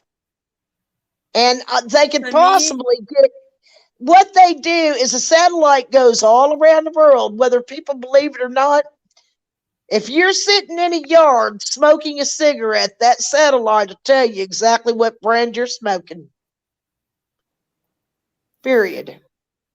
And they had, because me and another person called the satellite company, and they wanted $11,000 for one high definition close-up photo of the fire in the backyard on Potomac that day. And they had it registered in their archive with date, image, and time. And it was a close-up photo to where you could see the whole thing like you were standing in front of them. I don't understand why trying to find these kids and getting a picture like that, if you're saying $11,000. Yeah. They put a lot of money into finding Gabby Petito, and that's one person. Well, I don't know. Maybe, you know, but it's expensive. It's expensive. I think those two little boys they are have worth it it. It's been available. a year now. Like, say you want a time that something occurred, like, say you're not sure about when a murder occurred, you can call the satellite company.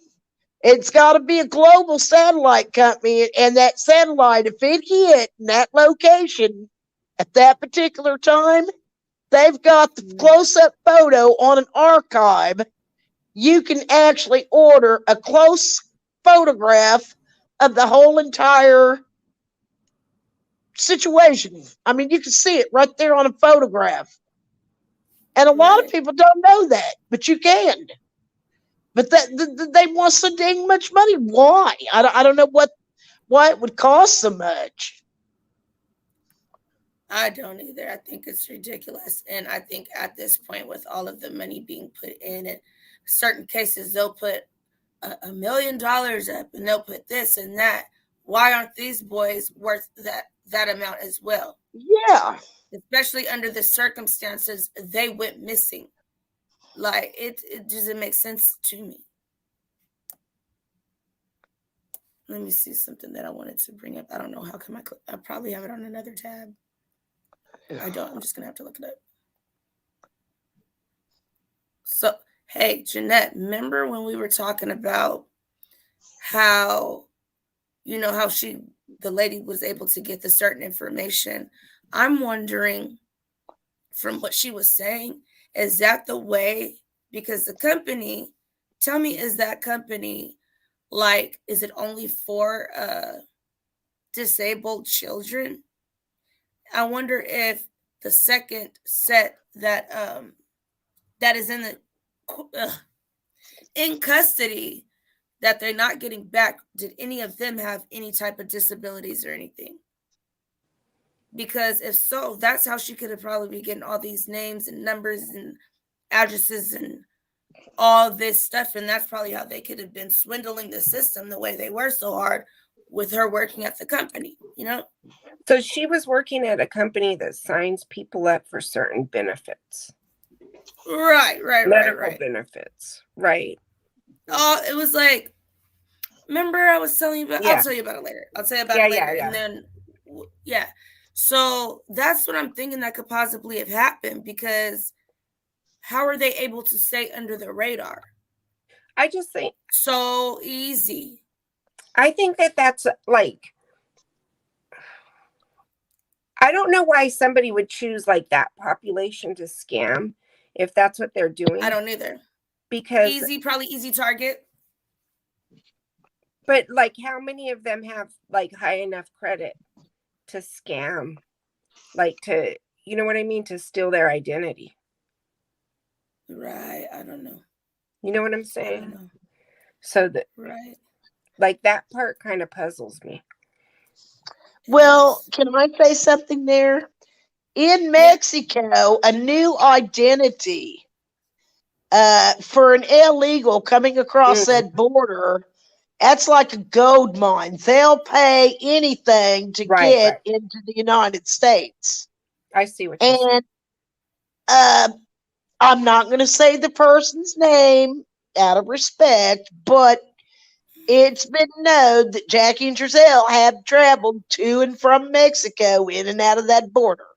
So you're talking about selling social security numbers so people can work here? Yes, selling identities over to the illegals so they can come on in. They got a free ticket once they get here. That sounds like exactly what was happening. Well, and then I if believe they it, could and be they'll doing pay this a lot and of money getting for rid that. of the child, getting rid of whatever child they're using to now give this person that identity. Mm-hmm. They could do that. So it's deep. That's why I'd be like, yo, this is just like way too deep. Yeah, Well, there's we're a going lot of on stuff. like what, 3 hours? And maybe the Bakersfield police knows all this and they're not bringing it out because they don't want to mess up. I mean, they could cross-check that though with the IRS or not so much. If they're under the table. The IRS, okay, you can file a complaint, you know, if I wish, because see, I'm going to be honest with you guys.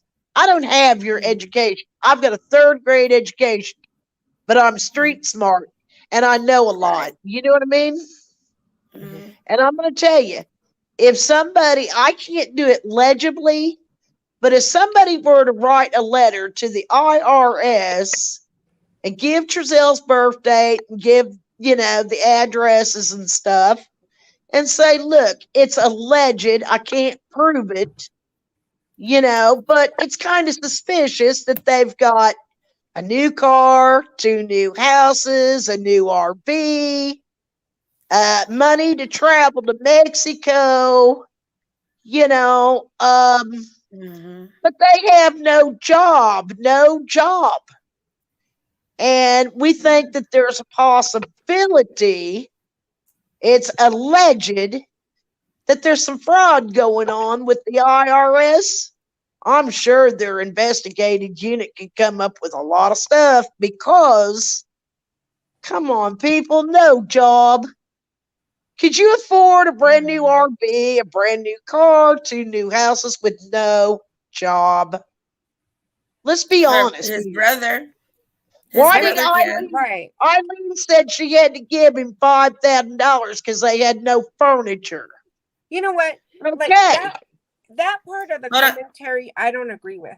You guys are saying no job, but we're talking about a military person. He could be getting disability He was from the kicked military. out of the military. He didn't even make it through boot camp. Look, though, he could be getting disability from the military. He could have other income that we don't know about. And sometimes when people get released from the military, he didn't even make it through boot camp. But we also do know that they don't have both of the same parents. So we don't know what is really going on there. Right. What's his name? Giselle's dad passed away. And the only thing he left him was that ice cream truck, which I don't, you know, that checked back to Wanda's house as the business on the business license. You know, right back there to Wanda's house. Well, my personal opinion, that was the dope house and child sexual trafficking on wheels. He probably put them boys in that truck and took them with him. Ice cream trucks and make a selling lot of drugs money. right out of the truck. I don't think that he would ever sell anybody in Bakersfield or has ever sold anybody illegal ice cream in Bakersfield. I don't know, y'all. Pamela says he is not getting anything from the VA. We're on 3 hours right now, so right. He didn't even probably make about to it through get this boot wrapped camp. on. Gail was very passionate. She's like, look, I need to let y'all know this is what's going on. But yeah, so if you guys got any like questions or comments for me, you guys can always hit me up. I'm actually going to put my other banner up here with all of the information on it. So there's my Cash App, my phone number for YouTube. Also on here is my IG and my second YouTube. And I'm going to be doing a movie night or game night this Friday. I'm thinking about doing it on Saturday, but probably Friday to bring in the Christmas, New Year's. And I will be giving out raffle tickets for gift cards. I did gifts last time, but it got a little pricey when I was sending the gifts out. So I'm just probably going to give out gift cards for that. And during that as well, you can get raffle tickets to win $100. That was like the easiest thing because all I had to do was put it on a Visa card and just send it out. So yeah, I'm not going to do actual gifts. It will be gift cards to, wherever it is in your city. So that will be on Friday for sure, game night. Since this is true crime, we're going to have some true crime questions, some Christmas questions as well. Then we're going to go into a movie night and we'll give whoever wants to, as long as you DM me on Instagram, the Zoom link to watch movies and just chill. So if there's any more information about the boys or anybody wants to pop up or anyone has any last words, you guys could do that now. Last chance. All right, so I'm going to say goodbye now. I love all of you guys. I will probably be back on here tomorrow just to have a fill-in chat or, let's talk about it some more, what we've all found out, so we can kind of go back over some things that we probably have left out and things that we could find out between the time. So, bye, Gail. Bye, Good night. Net. You too. Bye-bye. And bye, everybody in the chat. Thanks for stopping by. Much love. Make sure you hit that subscribe button. Make sure you hit the like and the notification so you can see whatever else I'm talking about next. Love you guys. Bye.